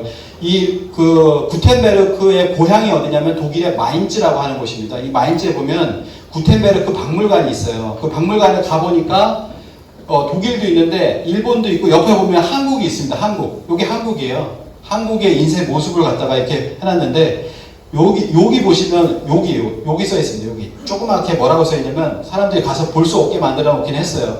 그게 이렇게 써 있습니다. 직지가 가장 오래된 금속활자 인쇄술임을 밝혀놓고 있는 것이죠. 직지가 가장 최초다. The oldest known book printed 어쩌고저쩌고 이렇게 나옵니다. 그래서 금속활자에서 최초는 직지라는 것을 그 사람들도 밝혀놓긴 했어요. 근데 뭘 밝혀놓지 않았냐면 이걸 한번 보도록 하겠습니다. 엘고가 무슨 말을 했는가. 코리아로부터 막 귀국한 교황의 사절단이 금속활자에 관한 그림 등 자료를 가지고 있었다는 것입니다. 이 사절단은 구텐베르크가 알고 지내던 친구였습니다. 구텐베르크가 1453년 이 놀라운 인쇄술의 발명을 유럽에 알릴 때 아마 코리아를 언급하는 것을 잊은 것 같습니다. 자, 이게 무슨 말이냐면은 교황사절단이 가가지고 거기서 구텐베르크의 친구인 교황사절단이 가서 인쇄술을 배워오든지 뭔가 누군가 기술자를 데리고 와서 거기에서 인쇄술이 나왔다라고 하는 것이죠. 그냥 딱 뭔가 영감이 열려가지고 나온 것이 아닙니다. 그래서 이런 얘기를 했죠. 서양의 교황사절단이 한국을 방문한 뒤에 얻어온 기술이다. 얻어왔다라고 하는 거죠. 그래서 이런 얘기를 합니다. 여기 보면 구텐베르크의 금속활자는 발명품이 아니라 모방품이었다. 동양에서 시작됐다. 이거 존 홉슨이라는 사람이 썼고요. 근데 그 사람이 누구냐면 니콜라우스 쿠자누스 추기경일 것이다. 이 사람이 구텐베르크의 친구, 구텐베르크의 지인입니다. 이 사람이 교황사절단에 파견되어 있었는데 이 사람이 인쇄술을 가져왔다라고 이야기를 하는데요. 근데 제가 봤을 때는 뭐냐면은 이 인쇄술이라는 걸 배워올 수가 없습니다. 사실은 인쇄기구라든지 아니면 기술자, 조선인 기술자가 같이 따라왔을 것이다 라고 생각합니다. 그래서 뭐냐면은 그걸로 가장 먼저 만든 게 뭐냐면 성서를 만듭니다. 52행 성서라고 52행으로 되어 있어요. 그래서 52행 성서를 만드는데 구텐베르크의 친구 중 니콜라우스 쿠자누스 추기경이 1452년 신원이 알려지지 않은 인물을 교황 니콜라우스 5세에게 소개했다. 신원이 알려지지 않은 인물을 소개했다라고 하는 거죠. 이게 구텐베르크가 아니고 조선인일 가능성이 높다라고 하는 겁니다. 그거를 갖다가 조사를 한 것이 뭐냐면 대구 MBC에서 구텐베르크가 고려를 훔치다라고 하는 다큐를 만들었거든요. 여기서 보면은 구텐베르크의 금속활자 인쇄술은 고려의 기술이라고 하는 것이 나옵니다. 주물사 흔적이라고 하는 이제 주물사 주조법이라고 해서 모래 흔적이 남는 겁니다. 근데 이제 거기서 보면은 구텐베르크의 인쇄술이라고 해서 그걸 시연을 하거든요. 그래서 어린 학생들이 와서 배우는데 그 시연할 때 하는 기술은 뭐냐면은 이 주물사 제조법을 업그레이드 시킨 그 다음 단계를 갖다가 구텐베르크의 인쇄술이라고 하면서 가르치고 있었어요. 그러니까 처음에 배운 것은 고려의 기술을 가지고 왔다가 그거를 전부 연구를 하다 보니까 그걸 뭐 업그레이드 시켰든지 했겠죠. 그 다음 단계를 가지고 가르치고 있고, 그러니까 우리의 어떤 고려의 기술을 배워왔다는 것은 얘기하지 않고 있다라고 하는 겁니다. 그래서 우리가 지속적으로 이것을 알려야 된다라고 생각을 합니다. 그러니까 뭐냐면은 이것은 많은 사람들이 얘기를 합니다. 3년 만에 금속활자 인쇄술을 갑자기 만들었다? 구텐베르크가? 말이 안 된다라고 얘기를 하죠. 우리는 어떻게 됩니까? 목판 인쇄술 탄생 이후에 500여 년간 꾸준히 활자 기술을 발전시켰기 때문에 자연스럽게 금속활자 인쇄술로 넘어간 거예요. 그래서 세계 최초의 목판 인쇄물도 바로 우리나라에서 나왔죠. 무주정광 대다란 이경이라고 합니다. 704년에서 750년경에 바로 이러한 것이 있었기 때문에 이런 걸 바탕으로 해서 자연스럽게 금속활자 인쇄술이 나온 거라고 하는 것이죠. 미국 ABC 방송의 보도국장이 이렇게 얘기합니다. 한국은 인쇄술이 가장 먼저 발달한 나라인데 세계가 잘 모르고 있다. 팔만대장경의 정신이 현재 한국의 정보통신 분야를 이끌고 있다고 생각한다. 엘고랑 같은 얘기를 하고 있죠. 근데 우리는 이렇게 얘기를 우리 스스로가 잘 이렇게 자랑을 못한다는 거예요. 실제로는 이렇게 자랑스러워 할 수 있는 그런 유산임에도 불구하고. 그래서 이런 얘기를 합니다. 이거는 병인양요 때예요. 병인양요. 1866년 병인양요 때 참여한 화가인데 이 사람이 군인으로 참여를 했습니다. 와서 보니까 조선을 보니까 조선과 같은 먼 극동의 나라에서 우리가 경탄하지 않을 수 없는 것은 아주 가난한 사람들의 집에도 책이 있다는 거다. 그러니까 이거는 뭡니까? 유럽의 프랑스에 이런 나라도 책이 없다는 거죠. 근데 우리는 가난한 나라의 사람에도 책이 있다는 겁니다. 이 기록물이 인쇄술이 있었기 때문에 이렇게 모든 집안에도 다 책이 있더라. 족보를 본 것 같기도 하고요. 그래서 이런 기록 문화의 강국이 바로 우리나라입니다. 조선왕조실록이라든지 승정원 일기라든지 이런 기록 문화가 있었고, 그 기록 문화의 바탕에는 한자 문화와 함께 훈민정 한글이 있었습니다. 그래서 한글을 모두 극찬하죠. 이런 사람들이 한글은 가장 독창적이면서 훌륭한 음성 문자다. 세계에서 가장 합리적인 글자가 바로 한글이다. 그리고 한글은 한국의 전통 철학과 과학 이론이 결합된 세계 최고의 문자다라고 이야기를 합니다. 올해 10월 9일에는 캘리포니아에서 한글날을 동시에 거기서 기념일로 정했습니다. 세계에서 최초로 다른 나라의 언어를 그들의 기념일로 10월 9일을 정했어요. 캘리포니아 주의회에서는 뭐 우리나라에서 이제 열심히 이렇게 설명을 많이 하고 설득을 해가지고 그렇게 했습니다. 그 정도로 그거는 이제 설득이 된다는 거죠. 한글이 이런 글자이기 때문에. 그리고 이 한글은 옛 글자를 모방했다라고 해서 그 옛 글자가 이제 가림토가 나옵니다. 사실 이 가림토에 관해서는 굉장히 근거가 굉장히 많이 나왔습니다. 예전에 비해서 굉장히 많이 나왔거든요. 그래서 이거는 나중에 설명할 기회가 있으리라고 생각합니다. 가림토 38자. 천부경의 원리로 되어 있어요. 이 천부경의 원리로 되어 있는 걸 아무도 모르시는 분들이 많은데 나중에 한번 보도록 하겠습니다. 그래서 우리가 이런 기록 문화의 강국이었고 그것이 디지털 혁명을 이끌었다라고 하는 것이고요. 다시 이제 넘어와서 삼성전자, LG전자. 해외 나가보신 분 아시겠지만 어느 나라를 가든 공항에 뭐가 있습니까? TV가 있잖아요. 그러면은 어느 나라든 삼성 아니면 LG입니다. 그거 보면 이제 해외 나왔을 때 처음에 공항에서부터 자부심을 이렇게 느끼게 되는데요. 바로 삼성과 LG가 전 세계 TV를 이제 석권하고 있죠. 요즘에 OLED냐 QLED냐 하면 서로 싸우고 있습니다. 삼성하고 LG하고 1위, 2위가 서로 싸우고 있는데요. 삼성전자가 미국에서 이렇게 하기 어렵거든요. 2년째 1위다. 냉장고, 세탁기, 건조기, 식기세척기, 레인지. 이게 뭐냐면 생활 문화의 모든 가전들, 우리가 사는 게 의식주잖아요. 그 중에 우리가 발전시킬 수 있는 게 뭐냐면 생활 문화, 옆에서 세탁기라든지 냉장고 이런 거잖아요. 이런 모든 전자 가전들이 전부 1위, 2위를 다투고 있는 게 우리나라라고 하는 겁니다. 예. 글로벌 가전 1위, 세계 1위 월풀을 추격하고 있다. 이런 얘기예요. 반도체가 2년 연속 글로벌 1위가 확실하다. 삼성이 이렇게 1위인데요. 근데 지금 뭐냐면 그 1위가 뭐냐면 메모리 반도체라고 하는 겁니다.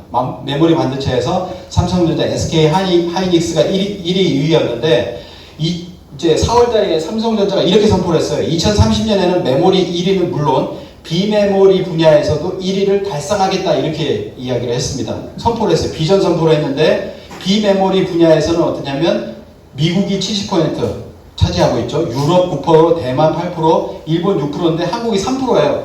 지금 3%입니다. 비메모리 분야라는 게 3%인데 뭐냐면은 2030년 1위 달성하겠다 호언장담을 한 거예요. 그랬더니 일본이 뭘 했습니까? 비메모리 분야의 발전을 저해하는 세 가지를 갖다 규제했죠. 폴리이미드, 에칭가스, 뭐 요즘에 다 못 들어봤는데 다 아실 겁니다. 불화수소, 뭐 좀 세 가지를 갖다 규제를 해버리기 시작했습니다. 이걸 통해 가지고 우리가 지금 일본과 경제 전쟁이 벌어졌잖아요. 너희가 뭐 비메모리 분야까지 한다고 안 돼라고 하면서 거기에 쓸 수 있는 기본적인 것을 이렇게 해버렸죠. 그래서 이런 부분에서 지금 전 세계를 달리고 있고, 이 공항부터가 12년 연속, 올해가 12년 연속 공항 서비스 1위고, 지하철을 또 1위로 매기는 나라가 많습니다. 전 세계 다른 나라의 지하철 타보시고 우리나라 지하철 타보면 우리나라가 세계 1위인 걸 다 알 수가 있어요. 세계 지하철 1위를 서울이 1위다. 일본 도쿄가 2위다. 그리고 이게 굉장히 중요하거든요. 나가보시면 아시겠지만 미국에서 밤에 움직일 수 있다? 전혀 움직일 수가 없습니다. 유럽에서 여성들이 밤에 새벽 2시에 나갈 수가 있다? 없습니다. 근데 한국의 치안이 최고라고 이제 이야기를 합니다. 그리고 치안 테스트를 해요. 치안을 테스트를 하고 지갑을 놓고 다니고, 지갑을 뭐 이렇게 외국인들이 떨어뜨려 봅니다. 그러면은 가져가냐 안 가져가냐. 이게 왜 신기하냐면 외국에서는 이게 있을 수가 없는 일이거든요. 그러니까 뭐 카페에 놓인 카메라를 훔쳐갈까 안 할까, 실험 카메라 몰카해보고 내 지갑을 안 가져가서 눈이 뜬그레졌죠. 어디 카페 같은 데서 지갑을 딱 놓고 밖에 나갔다 한 30분 있다 돌아와보니까 지갑이 그대로 있더라는 거예요. 뭐 이런 것들을 얘기합니다. 그러면은 우리나라 사람들은 약간 디스카운트 의식이기 때문에 뭐라고 얘기하냐면 CCTV가 우리나라에 많아 이렇게 얘기를 하죠. 근데 뭐냐면은 이런 얘기, 이건 뭐 언제 19세기 CCTV 하나도 없을 때죠. 19세기 이렇게 얘기합니다. 조선은 도둑이 없는 나라다. 누가 얘기하냐면 이렇게 우리나라를 왔다 조사했던 외국 사람, 독일 사람인가요? 이 사람이 이제 얘기를 한 그 글을 쓴 거예요. 금단의 나라라고 하는 책을 1880년에 썼는데 이미 언급한 대로 조선 사람들은 대체로 정직하고 착하며 살인이나 강도와 같은 중죄를 저지르는 경우가 드물다. 시골은 물론 도시에서도 집들은 늘 열려있고 문에는 자물쇠조차 채워져 있지 않으면 절 또는 신뢰를 파괴하는 중대한 범죄로서 간주되기 때문에 이웃 나라보다 엄한 처벌을 받는다. 도둑이 없는 나라라고 이렇게 이야기를 하고 있습니다. CCTV 없을 때도 100개 중에서 87개가 돌아왔어요. 그게 이제 우리 민족을 왜 이렇게 테스트하는지 모르겠습니다. 예. 조선은 도둑이 없는 나라다. 근데 이걸 쓴 사람이 누구냐면요. 조선은 도둑이 없는 나라다 쓴 사람이 야콥 오페르트라고 하는 사람입니다. 이 사람 들어보셨나요? 오페르트라는 사람인데 이 사람이 누구냐면은 우리나라의 흥선대원군 흥선대원군의 아버지 묘를 갖다가 팔려고 했던 거예요. 이 아버지 남영근 묘라고 합니다. 여기가 이제 뭐냐면 우리나라 명당이라는 영화 있잖아요. 2명의 천자가 나오는 땅이다라고 해가지고 거기 이제 남영근 묘를 이렇게 했는데 이거를 팔려고 했던 겁니다. 오페르트가 이런 사람이에요. 나쁜 사람이에요. 근데 이 사람이 왜 조사를 해가지고 우리나라 사람은 도둑이 없는 나라라고 했을까? 지는 도둑인데. 그렇죠? 왜 그랬을까? 근데 이 사람이 뭐냐면요. 이 오페르트 형이 있습니다. 율리우스 오페르트라고 하는 형이에요. 형이 수메르어 학자입니다. 수메르어 학자. 수메르 언어라는 이름을 명명한 학자입니다. 수메르 언어라는 이름을 명명하고 이 언어가 세머가 아닌 투르크 몽골계라고 하는 것을 밝혔다. 투르크 몽골계라고 하는 걸 밝혔다라는 건 뭐냐면 수메르어를 밝혀보니까 이것이 투르크 몽골계랑 같다는 거죠. 언어가 같다라는 겁니다. 그러니까 뭐냐면은 형이 이런 걸 밝히니까 조선이 신비로워진 거예요. 아, 조선이란 나라가 어떤 나라길래 수메르하고 이렇게 동일하다라고 얘기를 하지라고 하면서 어떻게 보면 우리가 추정해 볼 수 있습니다. 동생이 그래서 찾아온 겁니다. 동생이 그렇게 찾아와서 금단의 나라, 닫혀있지 말고 여러 나라, 나도 좀 이렇게 조사도 좀 해보고 이 나라에 대해서 좀 알아보고 싶다. 근데 그걸 안 열죠? 안 여니까 뭐냐면 아, 이 사람들은 묘라고 하는 걸 중요시하지라고 하면서 묘를 가지고 흥정을 하기 시작을 한 거예요. 그러니까 그러니까 뭐냐면 금단의 나라라고 하는 책을 쓰고 한국을 좋게 평가를 한 겁니다. 네, 그렇게 볼 수가 있겠죠. 근데 뭐냐면은 그러니까 우리가 보통 지금 학계나 수메르하고 우리나라 말하고 같아라고 하면은 뭐 환빠니 뭐니 이렇게 얘기를 하는데 그 얘기는 어디서 나왔냐면 우리가 먼저 얘기한 게 아니라 외국 사람이 먼저 수메르하고 이렇게 같다라는 얘기를 듣고 찾아온 겁니다. 우리나라를. 그래서 역사는 수메르부터 시작했다라고 하는 그 학자가 수메르는 동방에서 왔다라고 이야기를 하는데요. 김상일 박사는 이렇게 얘기합니다. 지구상에서 그 언어보다 수메르와 가장 가까운 언어는 한국어다 이렇게 이야기를 합니다. 수메르어가 어떻게 유사하냐면은 중국어하고도 안 맞고 일본어도 보면은 틀린 부분이 있는데 한국어하고는 언어 특색, 어순, 문법 순서, 수사, 기타 등등 다 맞더라라고 얘기를 하고 있습니다. 불완전 명사, 의존 명사도 여기저기라고 하는 거, 이것저것, 뭐 당황할 따름이다 이런 말까지도 수메르하고 우리가 이렇게 잘 맞더라라고 하는 것을 이야기를 하고 있습니다. 그래서 그런 그래서 수메르는 동방에서 왔다라고 하는데 그 동방은 어디냐? 그것은 이제 우리가 환국이라고 이제 환단국에서는 12분국 중에서 수메르에 해당되는 수미리국이 있고요. 그 다음에 옆에 보면 또 우르국이 있잖아요. 수미리하고 우르국이 서양 문명의 모태가 되었다라고 이렇게 얘기를 합니다. 네. 자, 그 다음에 뭐냐면 우리가 훈민정음에서 보면은 철을 갖다가 처음에 발음할 때 뭐냐면 털이라고 얘기를 하거든요. 털인데 뭐냐면 히읗이 붙어 있어요. 히읗이. 옛날에는 이렇게 있었잖아요. 히읗하고 털이라고 이렇게 했거든요. 스틸입니다. 스틸. 이 말이 우리말하고 굉장히 비슷한데요. 스틸, 털 이렇게 얘기를 하죠. 철입니다. 철. 그래서 언어를 보더라도 철이라고 하는 것은 우리가 굉장히 최초에 쓰지 않았느냐 이렇게 생각을 할 수가 있는데요. 지금 보면 그 DNA로 철강이 1위입니다. 세계에서 가장 경쟁력 있는 철강사가 포스코죠. 8년 연속 포스코다 이렇게 얘기해요. 철 소비를 제일 많이 해요. 제일 많이 쓰잖아요. 1인 철강 소비량이 12년째 세계 1위. 모르셨죠? 가장 많이 씁니다. 철을 가장 많이 쓰는 그런 나라입니다. 기본적으로 생활 문화 속에서 우리는 쇠 젓가락을 쓰잖아요. 중국은 나무 젓가락, 대나무 젓가락 이렇게 쓰는데 쇠를 굉장히 가까이 하고 있는 생활 문화 속에서 수천 년 가까이 했던 문화고요. 그래서 우리가 중국에서 철기가 들어왔다라고 얘기하는 게 다 뭐냐면 우리 역사를 반토막 냈으니까 그렇게밖에 표현할 수가 없거든요. 근데 고조선의 철기 문화는 BC 12세기부터 뭐 밝혀졌다. 12세기로 밝혀지면 중국보다 먼저 쓴 게 된 겁니다. 그리고 보면은 굉장히 지금 얘기하는 것보다 훨씬, 지금은 한 BC 5세기 정도로 보거든요. 5세기나 4세기에 철기가 들어왔다라고 다 기술되어 있습니다. 근데 연해주 7세기, BC 7세기, 두만강 7세기, 아까 12세기 얘기가 나왔습니다. 그리고 문헌적으로 봤을 때는 뭐냐면 4700년 전에 금속을 녹여서 무기를 만들었던 치우천왕이 있습니다. 배달국의 14대 좌우지 환웅천왕인데요. 우리가 보면 이제 이런 치우천왕이 있는데, 치우천왕은 뭐냐면은 관자에 보면 이런 얘기가 있습니다. 치우천왕이 갈로산에 쇠를 채취하여서 칼, 투구, 갑옷, 창 등을 만들었다라고 하는 그런 기록들이 남아있다라는 거죠. 그래서 우리나라 조폐공사에서 2017년에 배달국 14대 치우천왕을 여기 써 있습니다. 치우천황이라고 써 있잖아요. 치우천왕이라고 써 있습니다. 치우천왕이라고 써 있고 뒤에는 도깨비를 그려놨죠. 치우천왕이 우리나라에서 민간으로 내려가서 이제 도깨비 문양으로 남아 있습니다. 그래서 이걸 만들었어요. 조폐공사에서 심지어는. 그러니까 뭐냐면은 교과서에서는 다루지 않아도 우리는 치우천왕을 인정한다라고 하는 겁니다. 국가에서도 인정한다는 거예요. 뭐 그러다 보니까 이런 치우천왕 피자도 나오기도 하지만은 자 보시면은 평창올림픽 이거 모르시는 분들 계신데요. 도깨비가 나오잖아요. 도깨비 나오는 이 장면이 평창올림픽 그 개막식에 보면 나오는데 이때 치우라고 했잖아요. 그죠?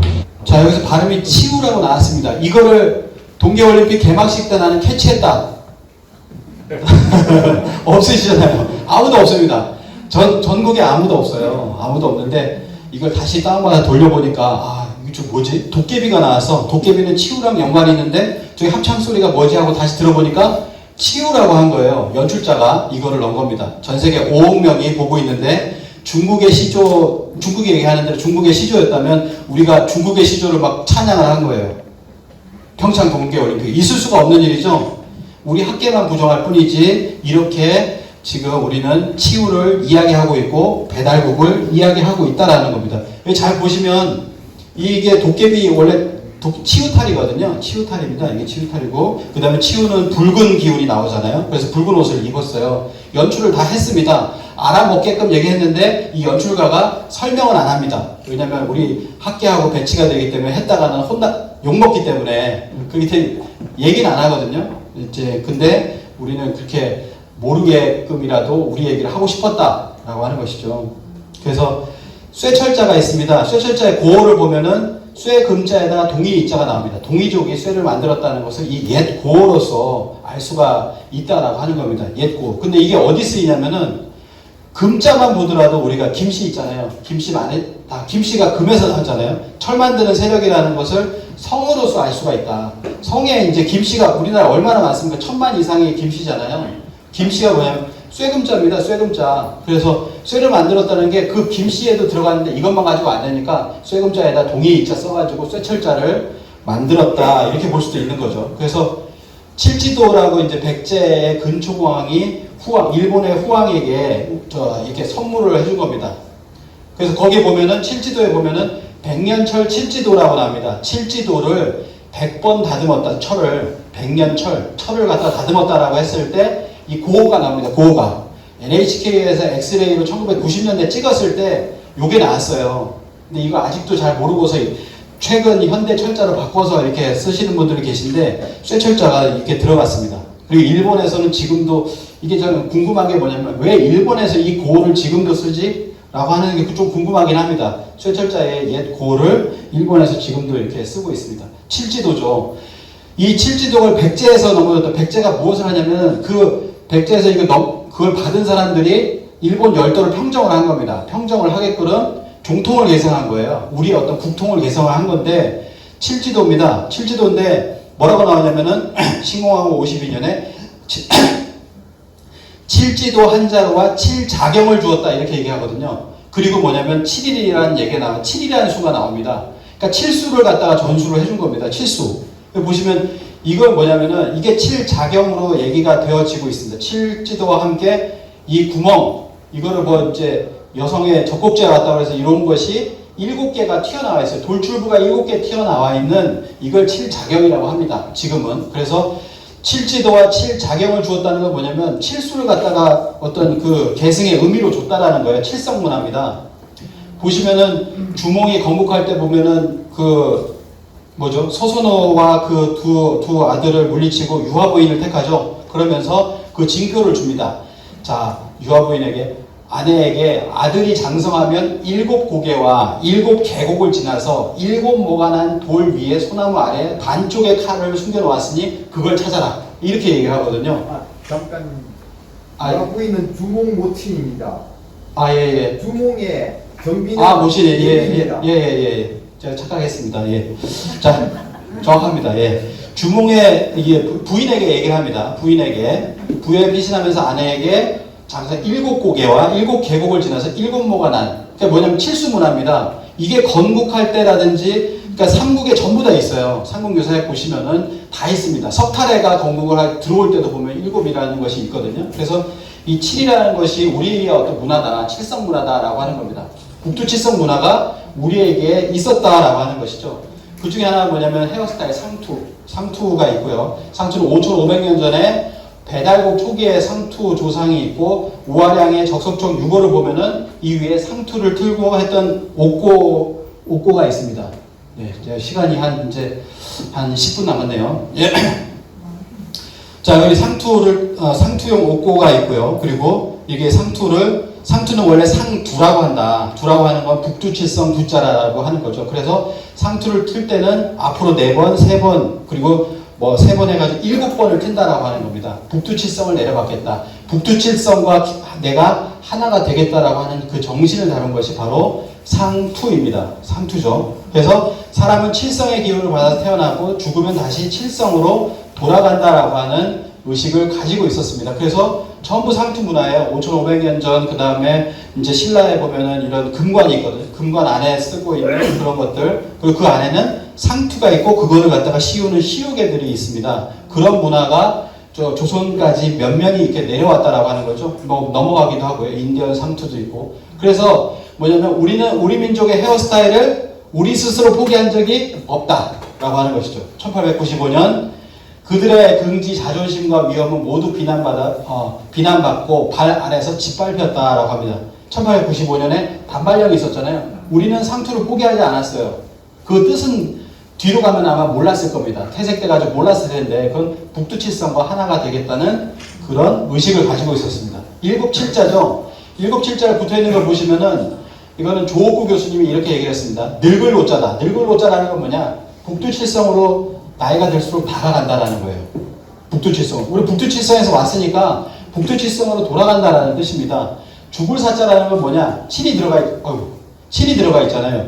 이쪽에 보시면은 저녁 석자입니다. 저녁이라고 죽음을 얘기하죠. 하루에. 그래서 죽음에 이르게 되면은 북두칠성으로 돌아간다라고 하는 의식을 한자에도 이렇게 담고 있다라는 거죠. 그래서 우리나라엔 칠성판이 있습니다. 사람이 이제 죽으면 전통적으로 칠성판과 그 다음에 시신을 갖다가 7번 끈으로 묶어요. 7번. 칠수문화죠. 칠수문화가 이렇게 우리에게 있다라고 하는 겁니다. 근데 뭐냐면은 굉장히 놀라운 건데요. 인간이 쓸 수 있는, 가용할 수 있는 뭐 1만 배 되는 에너지, 극한 에너지라는 말을 씁니다. 극한 에너지 우주 광선이 북두칠성으로부터 온다라고 하는 그런 뉴스가 있습니다. 100년 동안 몰랐던 것을 우리는 수천 년 전부터 알고 있었다. 그래서 칠성님께 이렇게 빌었죠. 칠성을 향해서, 그 에너지가 오는 칠성을 향해서 정화수신앙을 했다라고 하는 겁니다. 저희 아버지가 이제 돌아가셨어요. 돌아가시고 남긴 책이 이 책인데요. 영어를 좋아하셔가지고 영어로 남겨서 제가 지금까지 못 봤습니다. 못 봤는데 어제 갑자기 딱 펼치니까 뭐가 나오냐면은 이 부분이 나와요. 저희 할머니가 계셨는데, 그러니까 아버지 어머니죠. 할머니가 계셨는데 아버지가 일본의 나가사키에 탄광을 나갔습니다. 탄광을 나갔는데 여기 탄광 이야기가 있어요. 근데 기도를 드립니다. 그 집에서, 나가사키 집에서 정한수를 모셨다. 프레시 워라 그래가지고 정한수를 모셨다라는 얘기가 나오고, 그녀는 저희 할머니죠.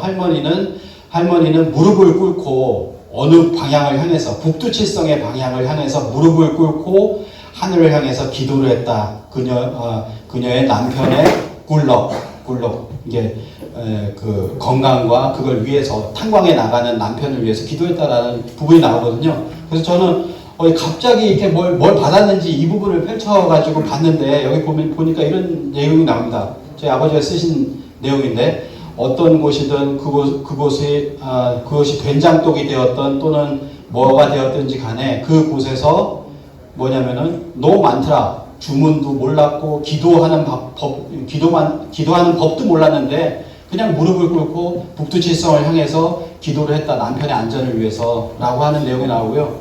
이 뒤에는 더 감동적인 게 있습니다.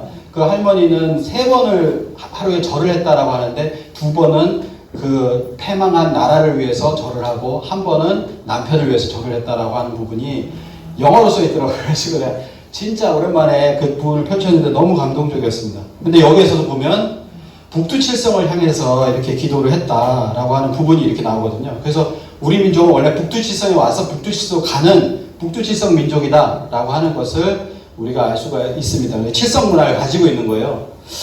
자, 그리고 다시 넘어가서 조선술까지 넘어가니까 이상하죠. 근데 조선업 7년 만에 세계 시장 점유율 1위다. 조선 배 만드는 거예요. 배 만드는 게 1위인데요. 이것은 우리나라가 이제 대형 조선소가 많습니다. 대우조선해양, 현대중공업, 삼성중공업 해가지고 전 세계에서 제일 큰 10대 조선소 중에서 7개가 한국에 있습니다. 중국이 갑자기 들어와가지고 중간에 1위를 했다가 저희가 이제 탈환을 다시 했다. 왜냐면 중국이 이제 싸게 해가지고 했는데 나와 보니까 이제 뭔가 오류가 많은 거예요. 그래서 비싸더라도 한국 거 쓴다라고 해가지고 다시 돌아온 거죠. 7년 만에.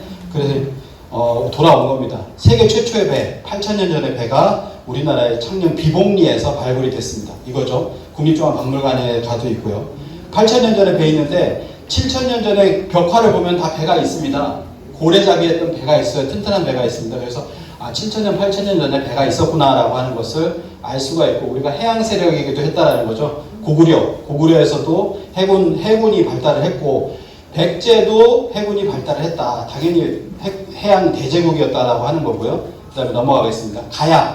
가야도 보면 해상 교육로가 이렇게 있었다라고 하는 고구려, 백제, 신라, 가야가 전부 다 해상의 강국이었다라고 하는 겁니다. 배를 일찍 만들었기 때문이죠. 그래서 일본 외 같은 경우에 신라 배를 타고 나서야 일본을 빠져나올 수 있었다. 이런 기록까지 있잖아요. 가야배입니다. 가야배고 이게 이제 일본에 있는 가야배죠. 그래서 이런 것을 볼 수가 있는데 김해김 씨. 예. 여기는 많이 없으신데 자, 김해김 씨가 있습니다. 1915년에 뭘 했냐면 일제가 김해김 씨의 족보 발행을 금지시킵니다. 왜냐하면 김해김 씨와 그 다음에 허황후하고 이제 결혼을 하잖아요. 김수로왕과 허황후가 결혼해서 10명의 아들과 2명의 딸을 낳게 되는데 첫 번째 아들은 왕위를 계승합니다. 두 번째, 셋째 아들은 허씨를 만들어요. 허황후가 이렇게 해서 허씨가 되자라고 해서 허씨가 만들어집니다. 이게 쭉 내려오죠. 그리고 나머지 7명은 우리는 뭐 허씨도 아니고 그리고 왕위를 계승한 것도 아니고 우리는 뭐냐 허탈하다라고 하면서 구름을 타고 바다를 건넜다라고 하는 기록이 김해김씨 족보에 있습니다.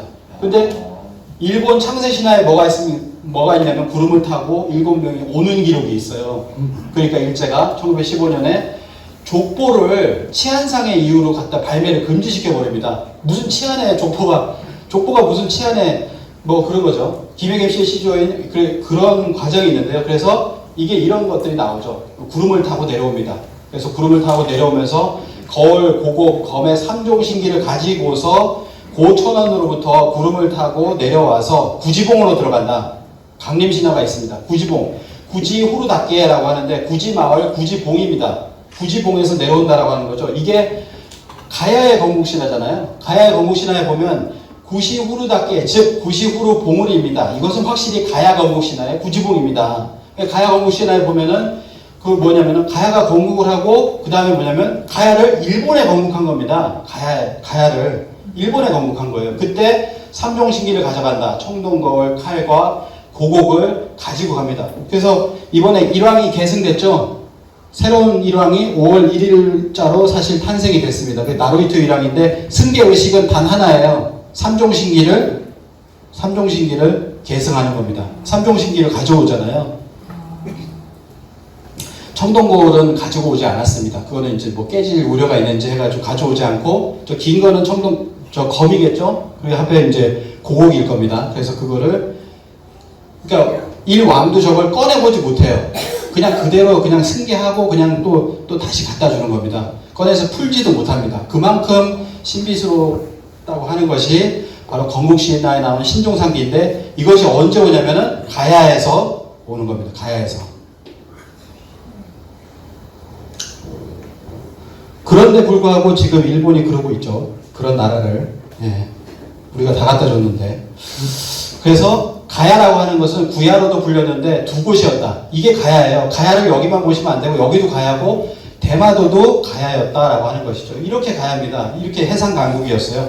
가야는 일본에서도 있었다. 그래서 일본의 가라쿠니 다케라고 하잖아요. 한국악이라고 합니다. 한국악. 이걸 갖다가 이제 바꾸려고 했어요. 제가 가보니까 한국이란 지명을 메이지 유신 이후에 다 없앱니다. 이것도 없애려고 그랬어요. 없애려고 그랬는데 마을 사람들이 너무나 반대를 해가지고 이건 못 없앴다. 지금도 한국악이에요. 한국악. 이렇게 돼 있습니다. 그래서 뭐냐면 이 한국악의 이제 고사기에 보면 이렇게 나옵니다. 여기는 좋은 곳이다. 여기를 정착해 보니까 여기 좋은 곳이다. 왜냐하면 가라쿠니를 향하고 있기 때문이야. 가야를 향하고 있기 때문이다. 라고 이렇게 고사기에 이렇게 써 있습니다. 그리고 일곱 왕자가 온 곳, 히라쿠마 무슨 쿠마 해가지고 칠웅이라고 합니다. 칠웅이라고 해서 이곳에 이렇게 정착을 했다라고 하는 것은. 칠웅이라고 하는 것도 사실은 칠성 문화와 관련이 있을 것이라고 생각을 합니다. 최근에 그 부경대 환단곡이 북콘서트가 있었습니다. 가야와 인나의 실책을 해가지고요. 지금 유튜브에 올라가 있으니까 가야 환단곡이 이렇게 검색을 해보시면 3시간 반 동안 이 가야에 대해서 그리고 지금 우리 학계가 인나가 가야 땅에 있었다라고 주장을 하잖아요. 그것이 완전히 이제 깨집니다. 완전히 논파가 되거든요. 그래서 이 가야 환단곡이 북콘서트를 꼭 보시기 바랍니다. 예. 자, 이제 중국 청주시 오창호 소로리 물벽시. 예. 정말 잘 알고 계시네요. 예.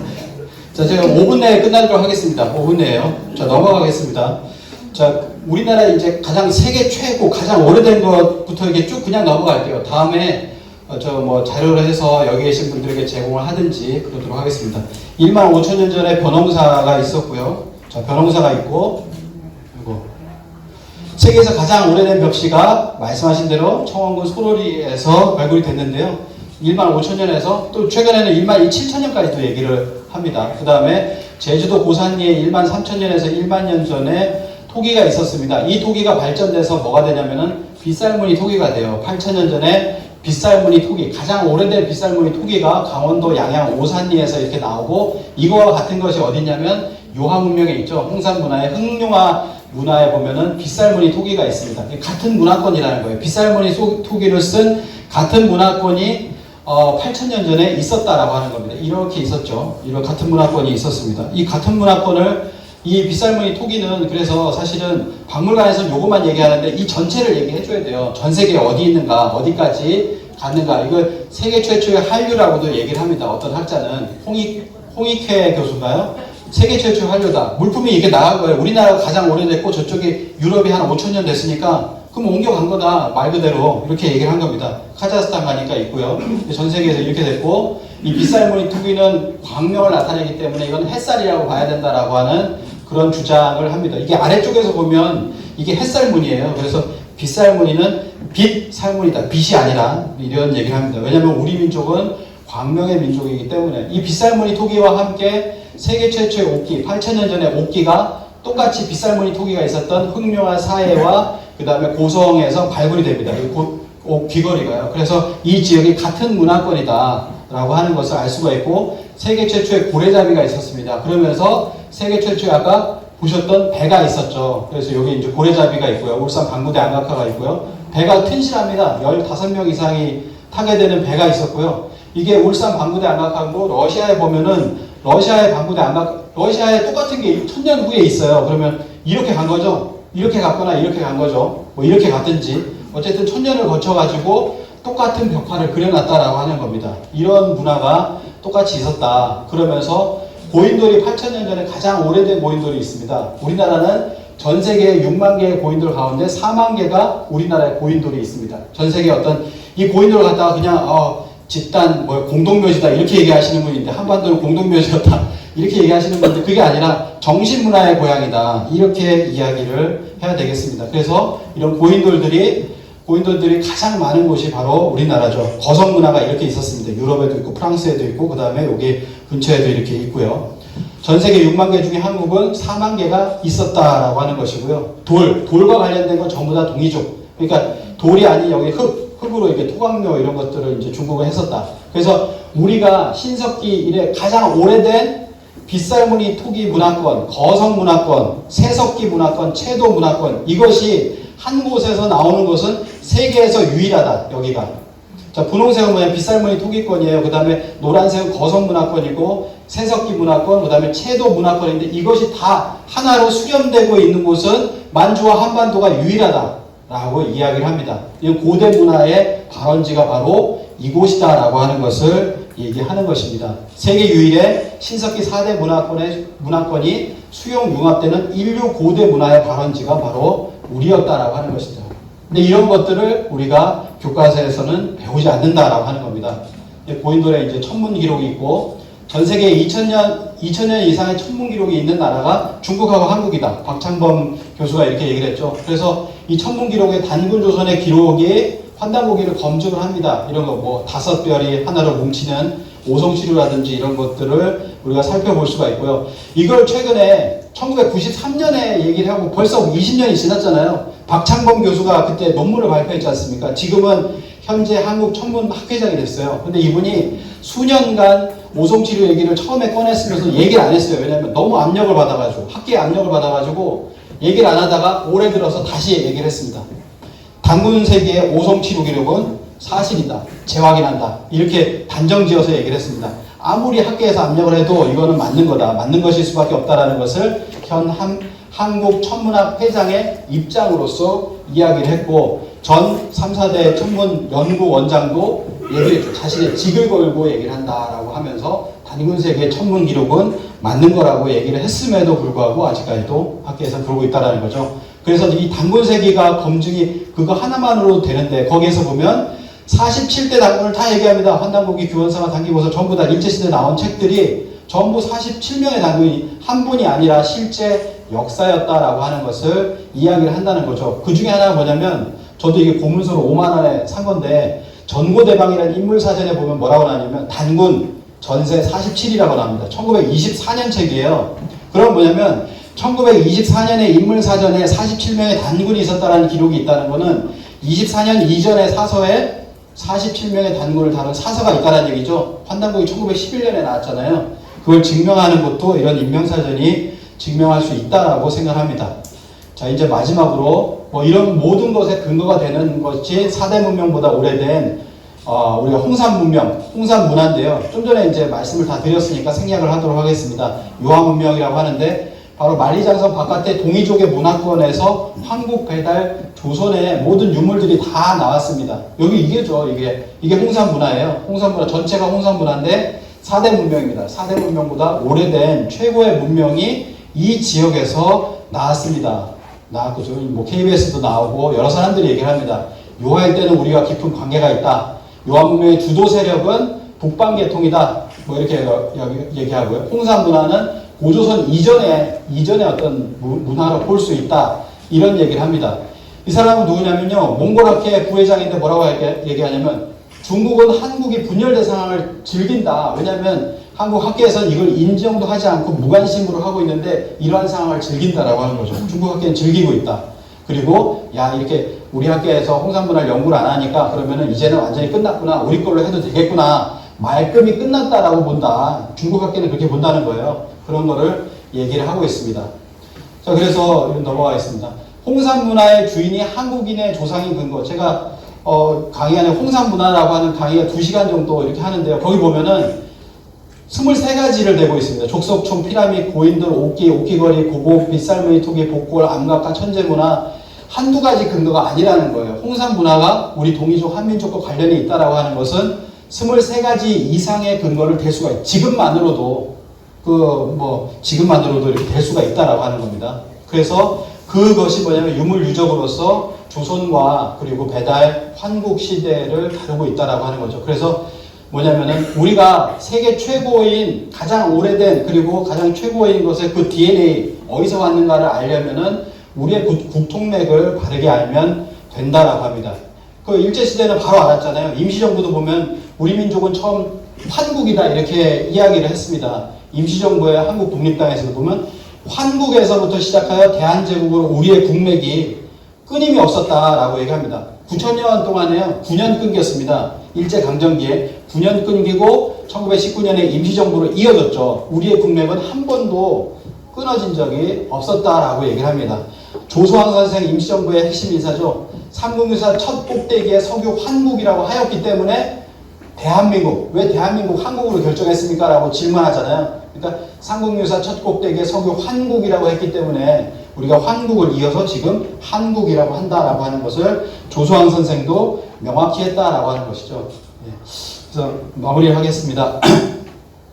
지금 우리가 지금 뭐냐면 역사운동, 역사 광복 운동을 하고 있습니다. 초기에 처음에 말씀드리고 뭐냐면 우리가 해방 이후에 뭐냐면 식민지 잔재도 청산을 하지 못했지만 그 특히나 청산하지 못한 것이 바로 우리의 역사다. 그래서 그 역사를 바로 알게 되면 우리가 세계 최고이고 그리고 가장 오래된 것을 바르게 이렇게 전할 수가 있다라고 생각이 됩니다. 그래서 이런 식민사관을 극복하고 아까 처음에 말씀드렸지만 독립운동을 못했어도 불매운동을 한다라고 하는 것처럼 우리는 독립운동은 그때 당시에 태어난 사람이 아니기 때문에 분명히 여기 계신 분들은 독립운동을 하셨을 거라고 생각이 듭니다. 근데 독립운동을 못했지만 지금 우리가 역사를 찾는 역사 광복운동에는 여기에 참여하시러 모두 이렇게 오셨을 거라고 생각합니다. 올해가 이제 100주년이 다 되어 갑니다. 3.1운동 100주년, 임시정부 100주년이 됐는데요. 한일 역사전쟁이 이때 터졌습니다. 사실 터진 거예요.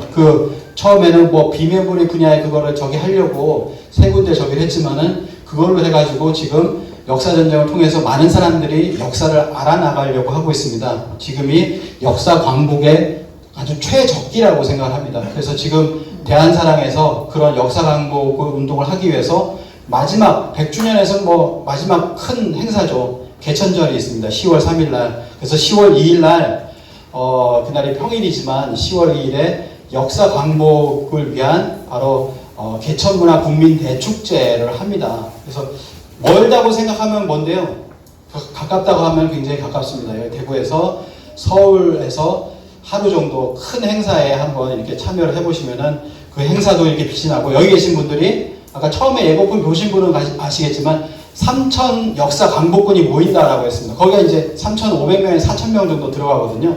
그래서 3,000명의 옛날 그 배달국 시대의 환웅천왕이 재생난군 3,000명을 데리고 백두산에서 건국을 했습니다. 그달이 개천절이거든요. 그래서 제2의 건국을 한다. 뭔가 우리가 정신적으로 새롭게 나라를 건국하는 그 정신으로 모인 곳이 바로 그날입니다. 그래서 오늘 이제 조금 저희가 이제 세계 최고라고 하는 부분 단면만 본 거거든요. 사실은 더 많은데 시간이 없기 때문에 많은 것을 보여드리지 못했지만 우리가 정말 베스트이고 월드 베스트이고 월드 퍼스트인 그러한 것들을 다 이렇게 회복을 하고 홍익인간 정신으로 전 세계와 하나가 되는 그날이 되었으면 좋겠습니다. 이상 마치겠습니다. 감사합니다.